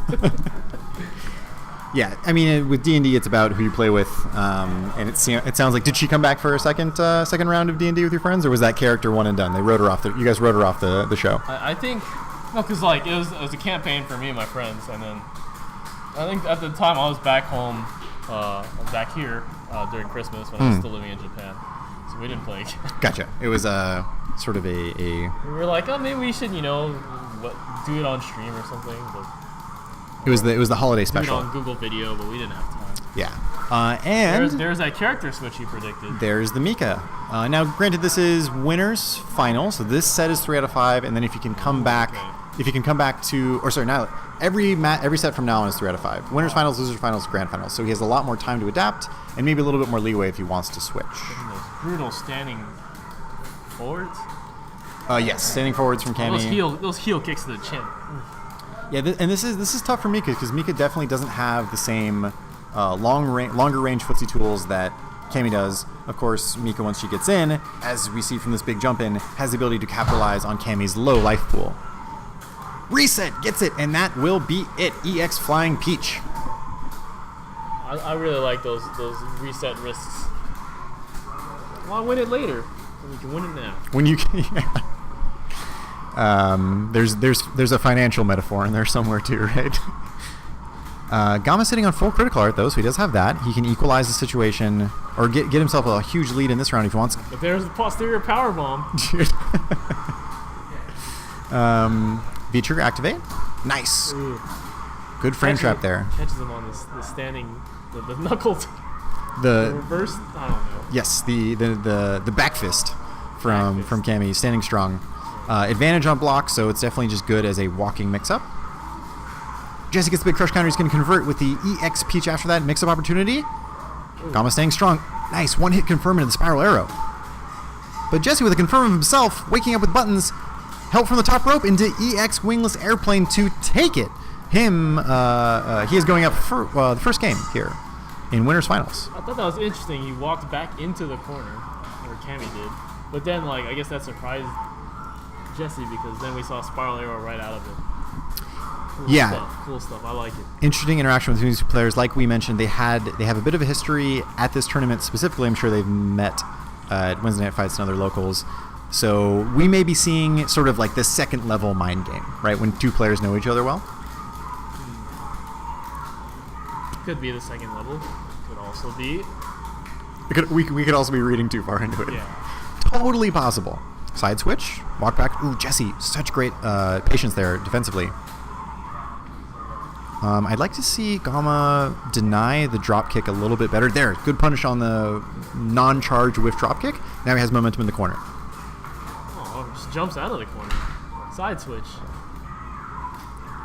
Ooh, the close range roll. Just out of range. I'm sure Gama thought it would hit and he would cancel into V-trigger. It's so weird. They switch sides so fast. I'm like, oh, he's got him in the corner. Look at all this. Ooh, what happened? They're like dancing partners right now. Man, you can tell Jesse really going for that crouch fierce, that shoulder into V-trigger. Gama staying outside of the range, not letting him have it. Kick to the neck. Specifically to the neck. Goes over the shoulder to appear on the other side. Or 3D now. Cammy very specifically targeting where she wants to kick Mika. The neck, the shoulder, breaking clavicles. Stun racking up on Jesse right now. Ooh, EX wingless airplane to call out the dive kick. What did the dragon punch wake up? Yeah, Gama smelling the desire for Jesse to want to continue the momentum, stops it with EX reversal. Buttons on wake up to trade. Big punish on this whipped command throw, and Gama. All day to punish the whipped command throw in this game. Definitely. He will take it second game, evening up 1-1 in our winners finals here. Brian told Mamba asking what's the winnings to see if it is worth driving down there. I don't remember off the top of my head. I think the entries are split 60-20-10 between first, second, and third. So it's sort of dependent on how many people show up. But this month, this is the second of 4 weeks where there is a league, and there's a $300 pot bonus to the winner at the end of the league. As we go into our third match. Corner. What's gonna happen next? Stun racking up. Here comes the pokes and the throws. Anything will do it in terms of a stun here. Jesse getting out of the corner though. Ooh, the dirtiest mix-up. You're waiting for Nadeshko to come off the top ropes, but you get the command grab early. Nadeshko actually doing some interesting moves there. Exited screen right and then came back screen left. Yo, maybe there's two of them. Maybe there's two of them. Shout outs to the Prestige. I haven't seen it yet. Spoilers. Spoiler alerts. Sorry, Chad. Pressure from Jesse here. He's made a great comeback so far in this round. I like that chop. It's like a 1-inch punch.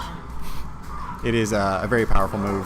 Well, I feel like he threw the throw animation of Cammy there. He was shaking his head. I would shake my head too. That throw should not have lived. Brian told Mama, so you're telling me I could win $300 because I ain't gonna lose. You will win 60% of $300 plus the nightly pot. So yes, I'm telling you that. As Gamma continues the pressure in the corner, still on full critical art. Gamma is known to sort of save his resources until he really feels like he needs it. Cannon, what is it? Cannon spike for her uppercut. Oh, okay. Cannon spike to keep her in the corner. Well, now I'm late. She already did like 5 other cannon spikes. Keeping it thematically intact with that.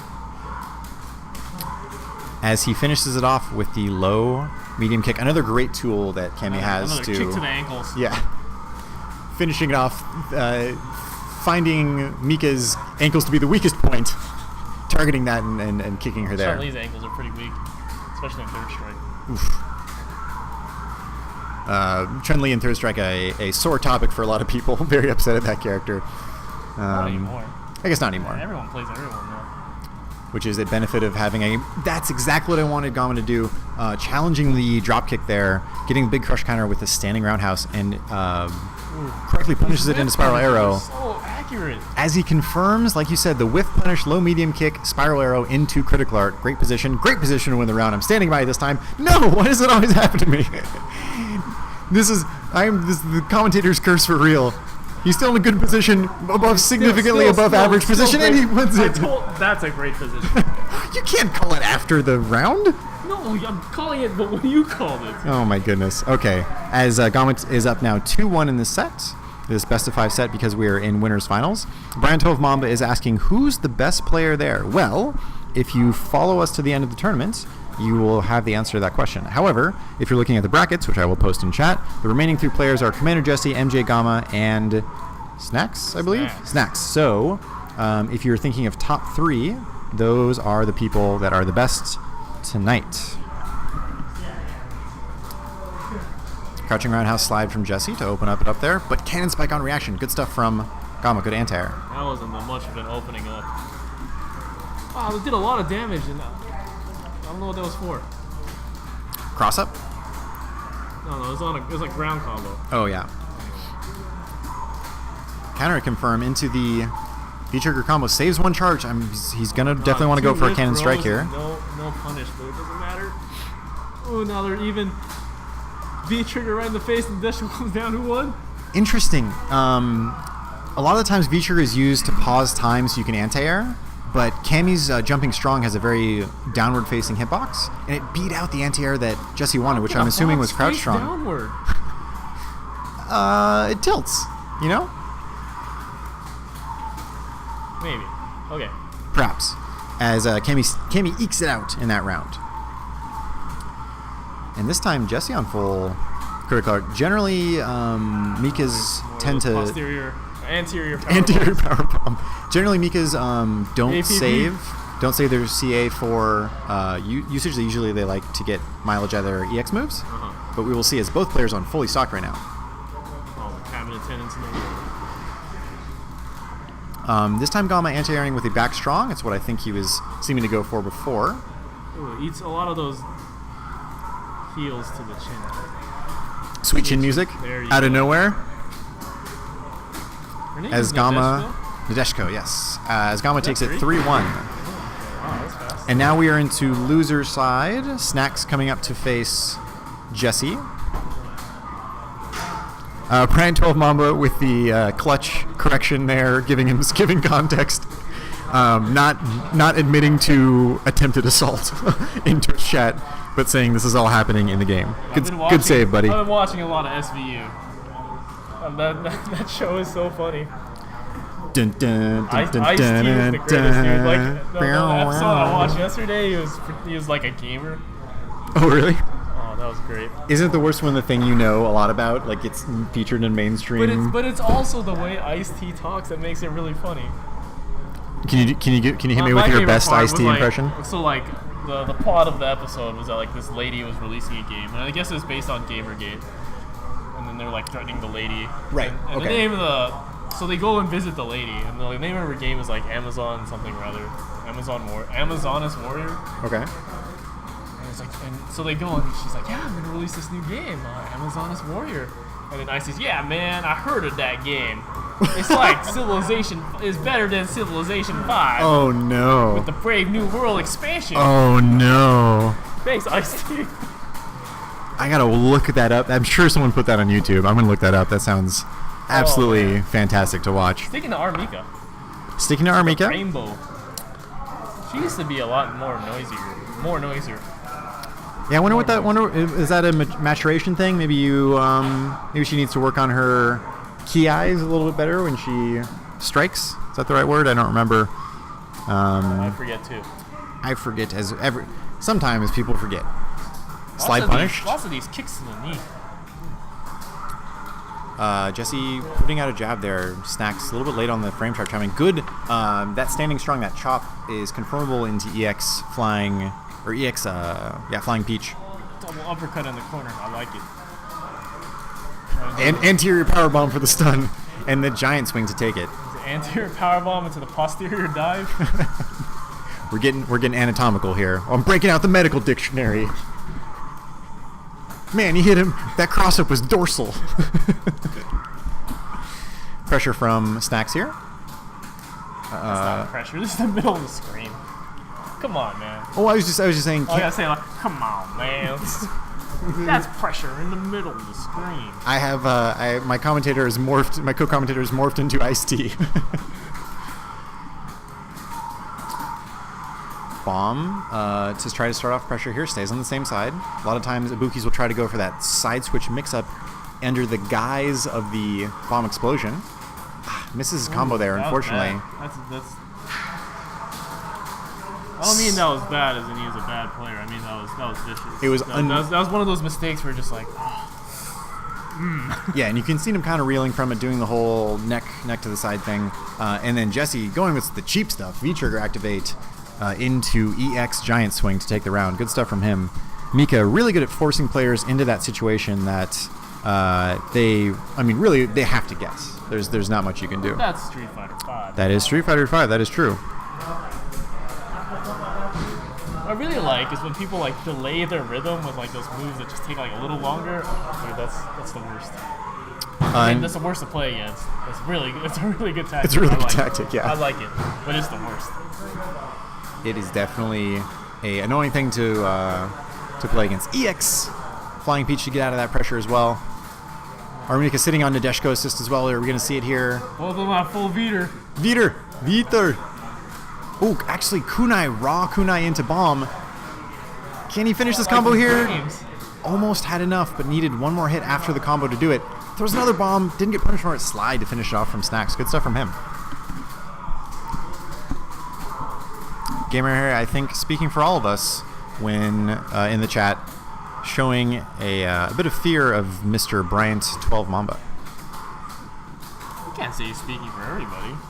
I'm the only one talking. I'm assessing the mood of Twitch chat, and I want to say that there's nobody talking. You can't make those assumptions. That's a mood. Silence is a mood, right? No. It's not. The absence of a mood is no mood. Let's go. Go to your Facebook right now, or your pretend Facebook, because you don't have Facebook. That is correct. And then see if there's a silent move. Oh, you mean? I know. Yeah, like right now I'm feeling. Well, I'm feeling silence. Yeah. Don't they? But don't they have the thing where it's like I'm feeling, and then it's a song playing? EX Giant swing to take that round for Jesse. Ooh, the bulldog. I like how they get up and like high five. Yeah. Jesse trying to take the second game in this best of 5 match. Good anti-air from Snacks. Back strong, always good. Confirms. It's not always good. What if you whiff? Is it still good? I didn't think about that, huh? Conditionally good anti-air is back strong. That is definitely true. Don't want to make absolute statements that aren't. You don't know everything about this game. Who do you think you are? That's a very good point. Blow up Tuesdays. Shoutouts to. Today's Tuesday? Today is Tuesday. That is true. Oh no. Why is that a revelation that's painful to you? I don't understand. Because I don't understand which day of the week it is because I'm unemployed. Well, Darn. that's definitely a struggle as Snacks evens it up 1-1 in this losers finals. Kabuki's face quickly covered up by the result screen. So the question is Jesse going to switch back to Dalsum here? And it looks like we are seeing that. So, one of the things that I think is particularly strong about playing multiple characters is just the sort of mix-up that your opponent has to mentally go through, right? They're used to a certain playstyle, certain character, and now they have to, even though they won, they have to kind of adjust on the fly. Is that what you think? Yes. Is that what you think? I think that's definitely a strength of playing multiple characters well. A lot of the times, a lot of people's, I feel like skill or potential gets diluted across characters. But if you can play both characters with high efficacy, it has a lot of advantages, especially in Street Fighter V. Would you say that Street Fighter V is a lot more matchup based than previous iterations? It's tough. I'm not sure. I also think that as fighting game players have gotten better, like matchups are a lot more deeper than they were before. True. Yeah, I think fighting games, because of how information travels and is shared, they're a bit more, what would you say, figured out earlier. Like there's more effort put into kind of documenting and figuring out how matchups play. There's more people playing the game. There's more footage of it online. There's more sort of information going around. To get better, you need to know like everything. Before you thought you knew everything, but now there's more. Yeah. Iceberg status, right? 10% of it, or 90% of it is underwater. What you see is not necessarily what you get. Well, it's 2 knees to the face. I think the second one should have been blocked. Everything working so far with this round from Snacks. Stays on the same side into stun. Grabs some kunais while he's at it.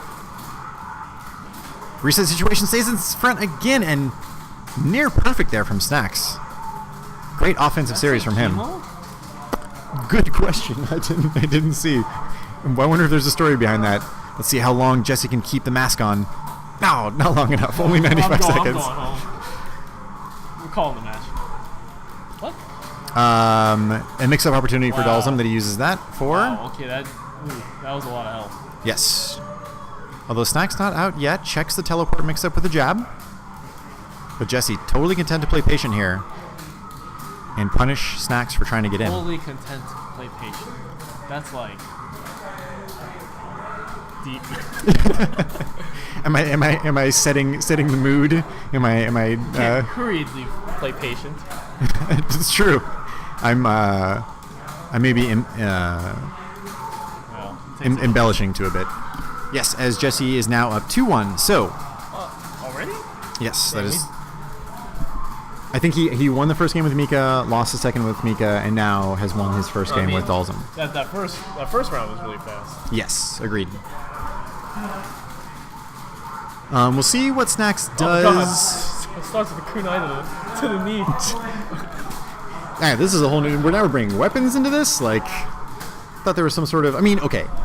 I feel like weapons are fine if you see your opponent starting to breathe fire. Like everything goes out the window once you're being burned by. Well, everything go out the window when you're down to half life against Dalsum. Oof. Yeah, tough. A lot of work for him to get in right now. Almost has full V trigger, so he's gonna have that mix-up opportunity. Just blowing fire around. Good confirm off that drill from Jesse. Went for the high-low mix-up. Man, that was a lot of buns, but nothing really happened. Yes. Because all the buns were pressed during teleport, so nothing came out. Jesse has an interesting mix-up there where he fakes a high that lands pretty quickly after the teleport mix-up. And he'll usually go for a low or the throw afterwards. And that one he did all three. And one of them eventually hit, so it worked out for him. Good pressure from Snacks here. I really like these walk forward pokes. And you just take a palm to the face. Oof. It's one of just like real life.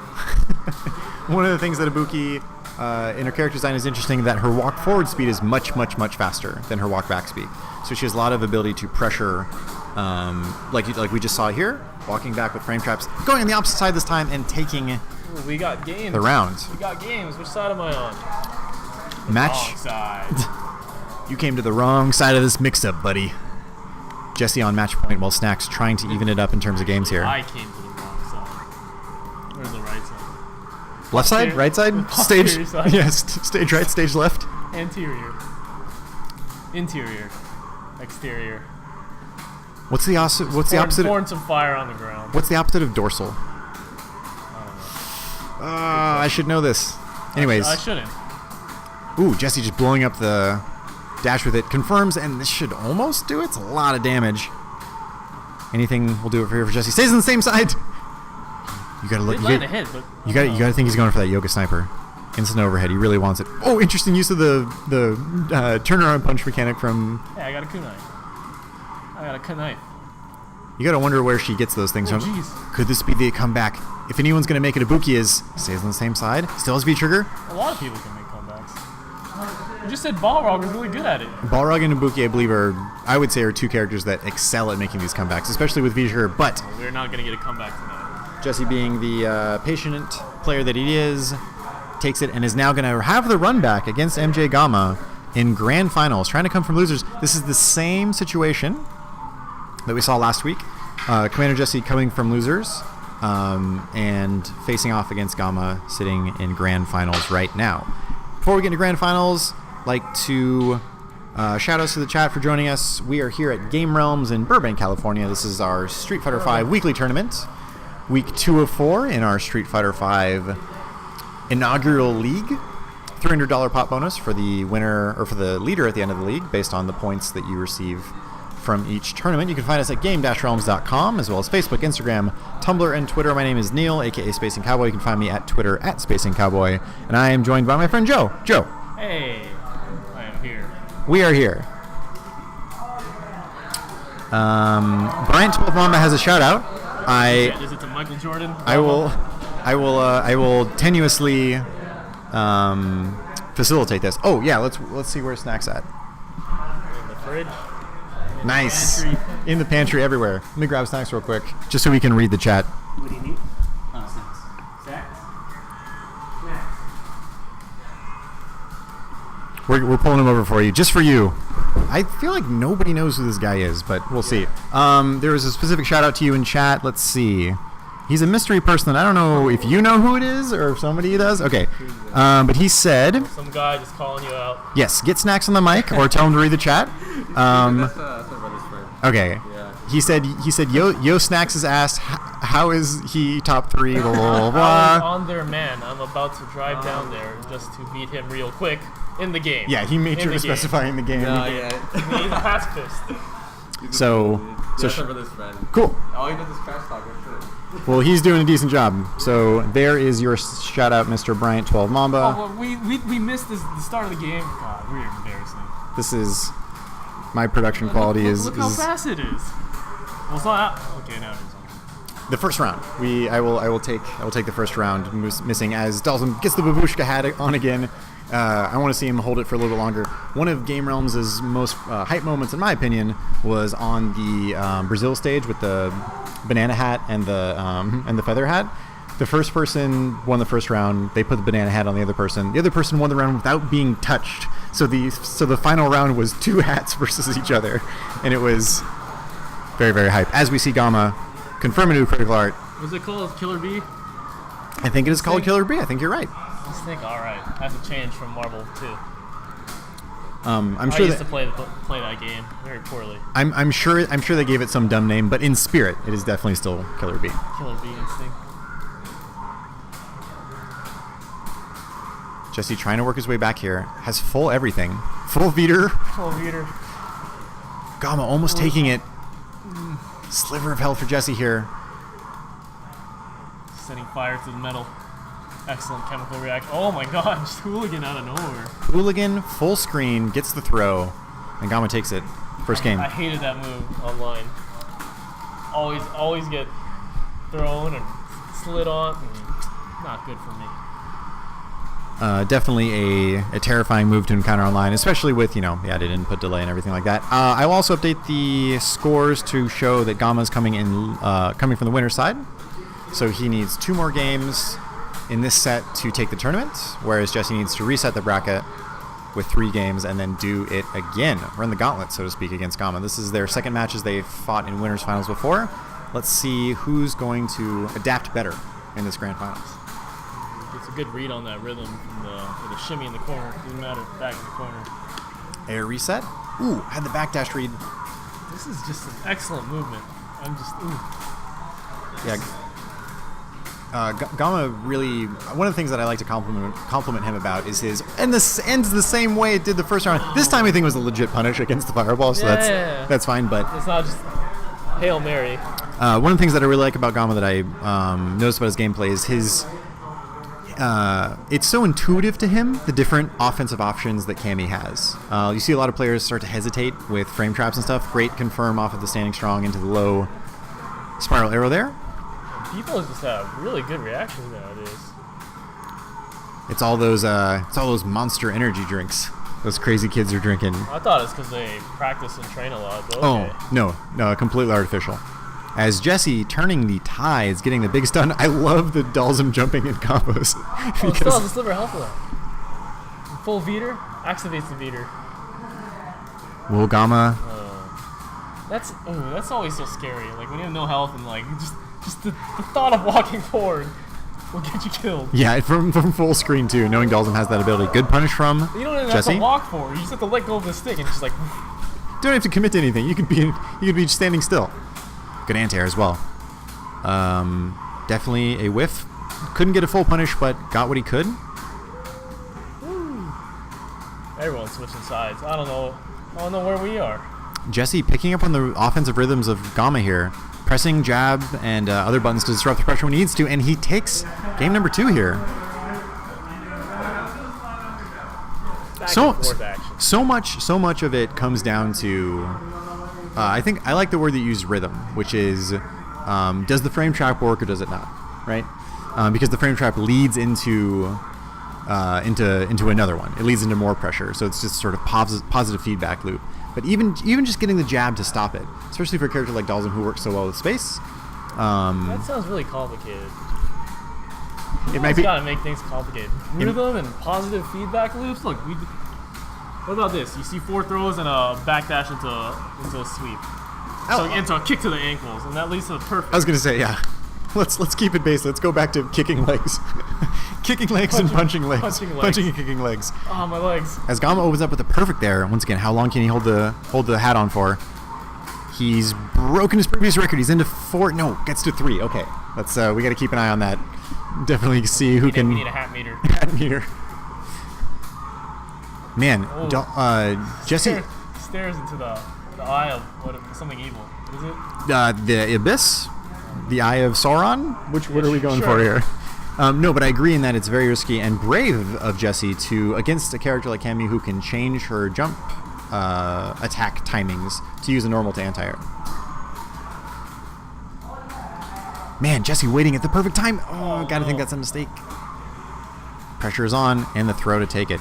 Gamma going up 2-1 here in this grand finals. These mind games, dude. You break your Veter, and then you just walk forward and throw. Yeah.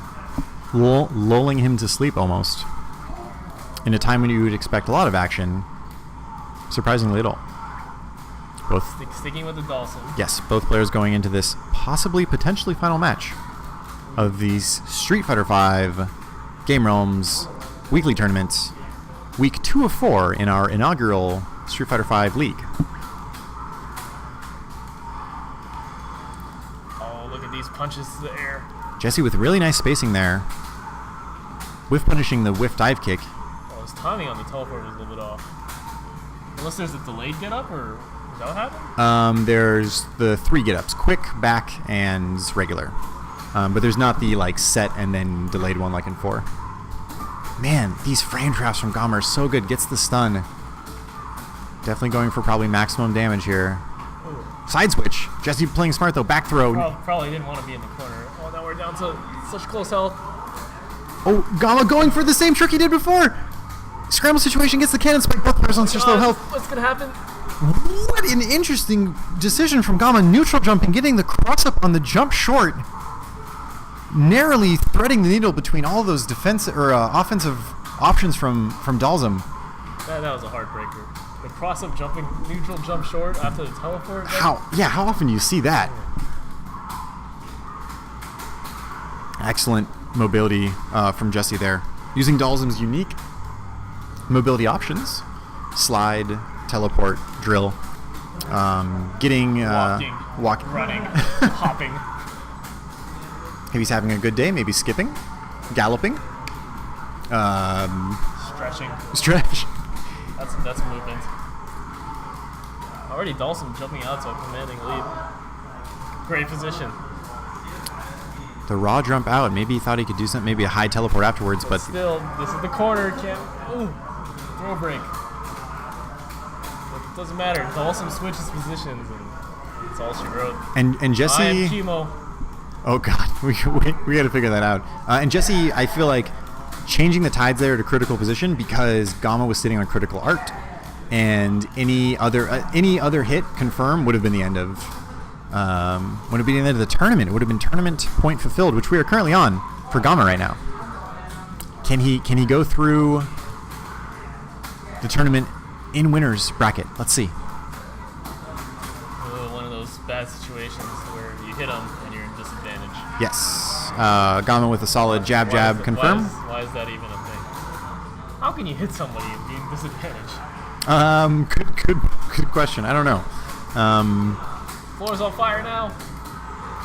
Interesting reaction. Beats the Wake up super. Gale pressure. Welcome to Street Fighter. And the throw to take it. Gamma taking it 3-1, remaining in the winners bracket all the way through the tournament. Good stuff to him. He did have that one moment where he was on, was it match point against somebody? Against, was it Ender? Perhaps. Talking about Gamma here? Yeah.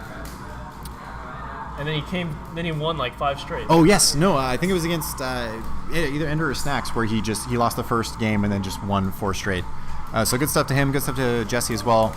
I believe these players are now first and second in our 2 weeks at the Street Fighter V League. All right. So they are definitely the front runners right now, as I'm sure nobody is surprised. Hey, you can't say that. If no one's surprised, then nobody will watch.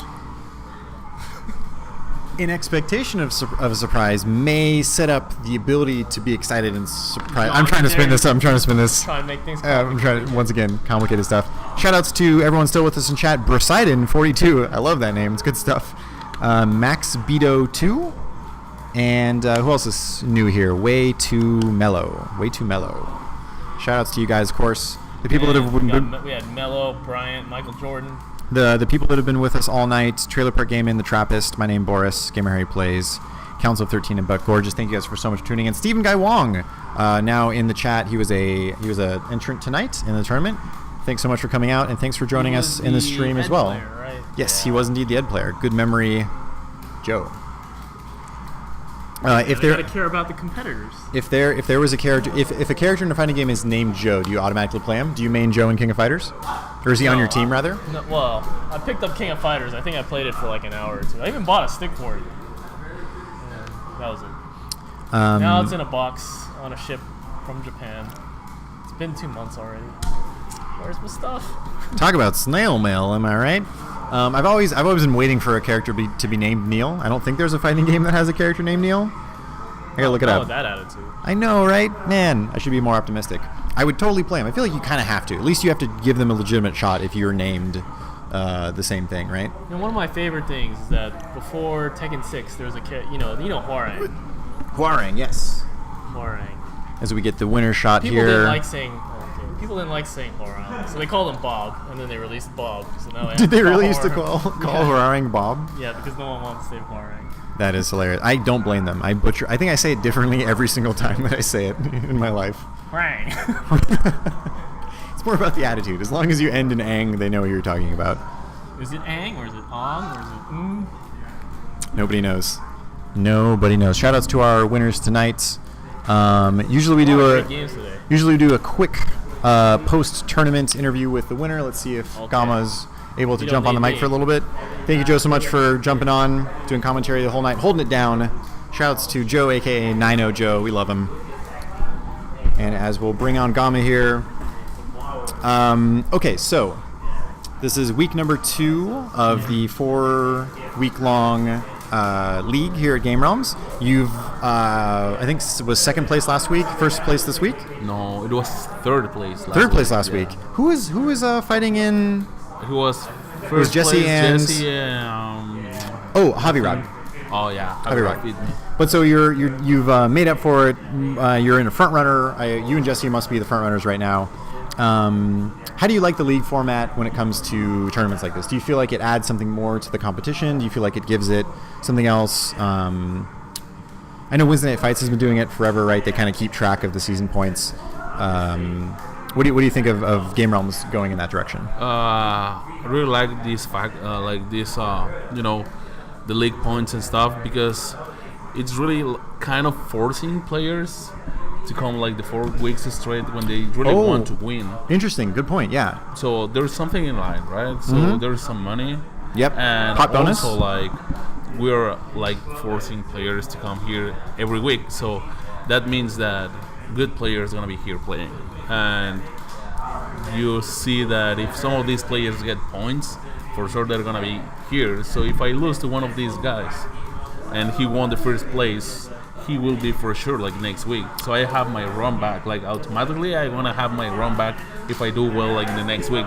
It's just like what just happened right now. Right. Yep. So Jesse just sent me losers like the last week, and right now I just got my run back, and I got run back with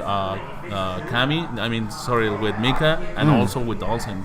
So I have this opportunity to step up in my game and watch the video and say to myself what I'm doing wrong, what should I do for the next time, how can I be how I'm gonna be like conditioned Jesse the next time, because I've seen me like committing these mistakes. So it gives me the opportunity to learn a little bit more the match. Oh, nice. And I really like this format. So Wednesday Night Fights has the same format, but there is nothing like announced. There is not like a prize announced. True. So that doesn't make like people to come back because of the league. Right. People come back to the tournament because it's the biggest.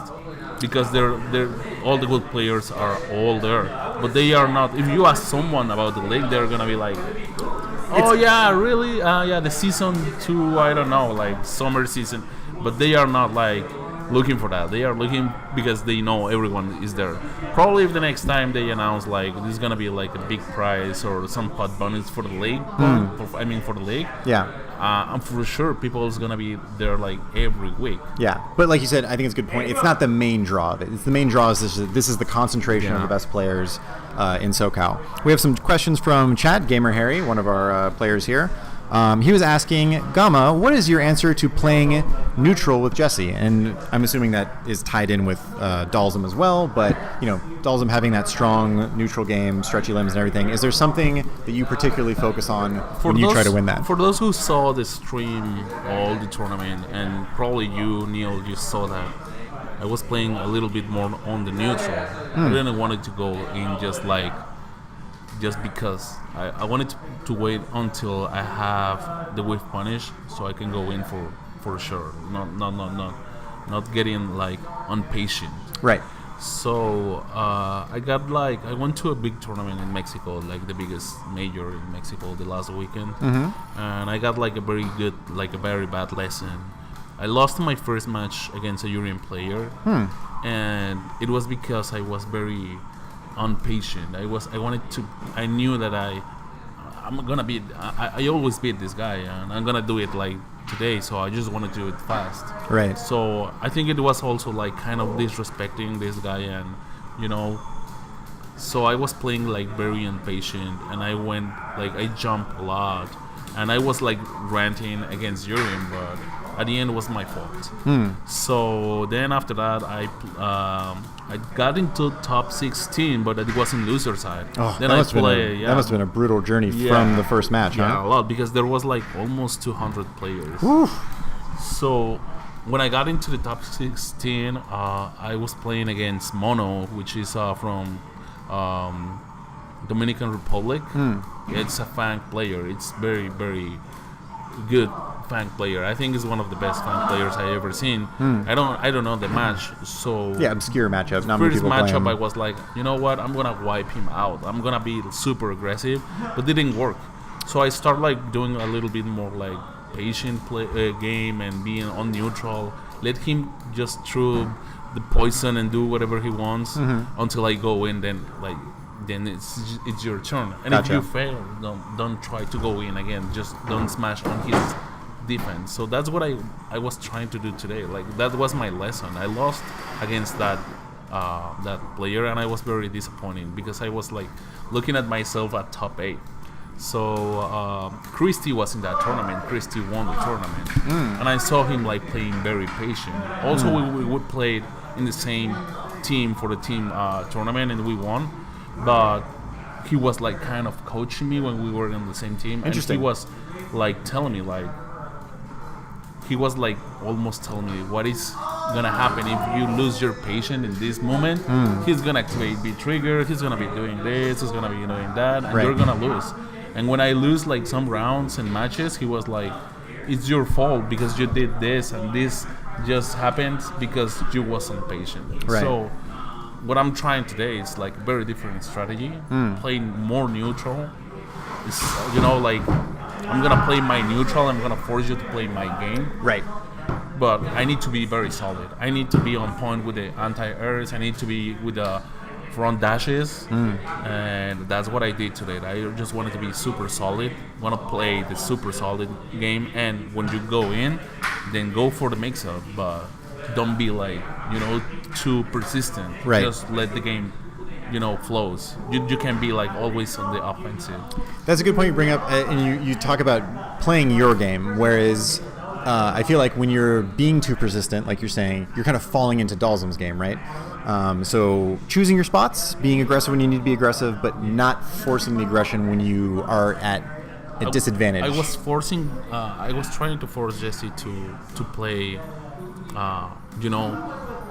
where I wanted to be playing. Right. Like when we were starting the match, he's always like teleporting, right? So I can just be like walking and blocking until he gets in the corner. He cornered himself because the nature of Dalzum is right. going back. So I just waited until that time, or get the knockdown in between all those normals. But don't jump, don't be like very persistent. Just let me see how is it gonna be like trying to stop me. Then after that, think about it, and then find a place, find that spot, find that gap between those normals just to go in. And if I can't, I won't be like smashing again in the same normal. So I'm gonna be waiting, resetting everything, and let's just start again. Because I have the time. Against Dalton, he gives you the time. At the end, he was a little bit more aggressive. He changed. So then after that, I was a little bit more like I was throwing, like I was checking with jabs. Right. Because if he was teleporting behind me. So the corner was very good. Like I know that not all my mix-ups hit it, but those who hit it were like very like making a statement. Like Right. even though if I don't hit, I will wait until I can go in again. Very patient. Right. So that's what I mean, there was no execution changes. There was not like combos. There was not like frame traps. It was just all about like wait for the correct time to go in and then pressure. It was the only thing that I changed. Well, and it worked out very well for you, finishing the tournament in winner side. One last question for you. You kind of mentioned it there, talking about how Dalzum gives you time. Do you think as the game matures there will be, I don't know, I tend now to see matches finish pretty high in terms of the timer. Matches finish 70, 60 seconds. Do you think as the game matures, we're going to see that average time drop? Like more people are going to be taking their time. We're going to see things, maybe not time overs, but at least things taking, 10 seconds, 20 seconds, 30 seconds left, something like that. I think that all depends on the players, because players need to figure out that this game is super aggressive. Everyone was like, this game is super fast, but it all depends on you. Because I have been taking like timeouts lately, waiting until, and it's like this scenario. I have Half-Life and he has like only 15%. But he has like full resources. I really don't want to get into a meeting punch. So I don't know how long it's gonna be taking me to get that last pixel of life. But I will be like waiting until the right time, even if that takes the whole round. Right. Okay. So if people start like realizing that, the game's gonna be a little bit more like the time is gonna be, the average gonna be dropping. Not too much, because the game is still like Very there's aggressive. a lot of damage. Yeah, there's a lot of very damage. aggressive. But I think that the game won't change like a lot. Like if it's a 2 out of 3, it's lasts like 4 minutes, let's say, average. If they are very patient, it could be like from 4 to 6 at the most. Gotcha. I don't think it's gonna be like that drastic. Yeah, it's not timeouts aren't going to become common. Yeah. Okay, gotcha. Well, hey man, congratulations again. Thank you so much. And I'm assuming you'll be going to Wednesday Night Fights. Are you going to any other tournaments in the near future that people can catch you at? Yeah, it's gonna be, this weekend's gonna be basic weekend.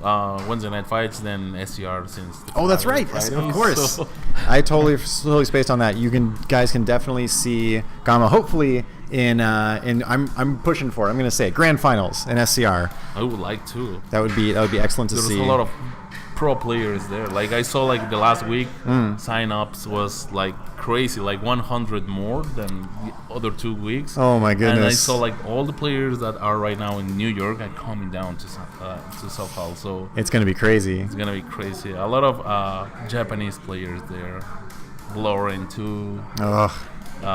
We're gonna see like high-level matches.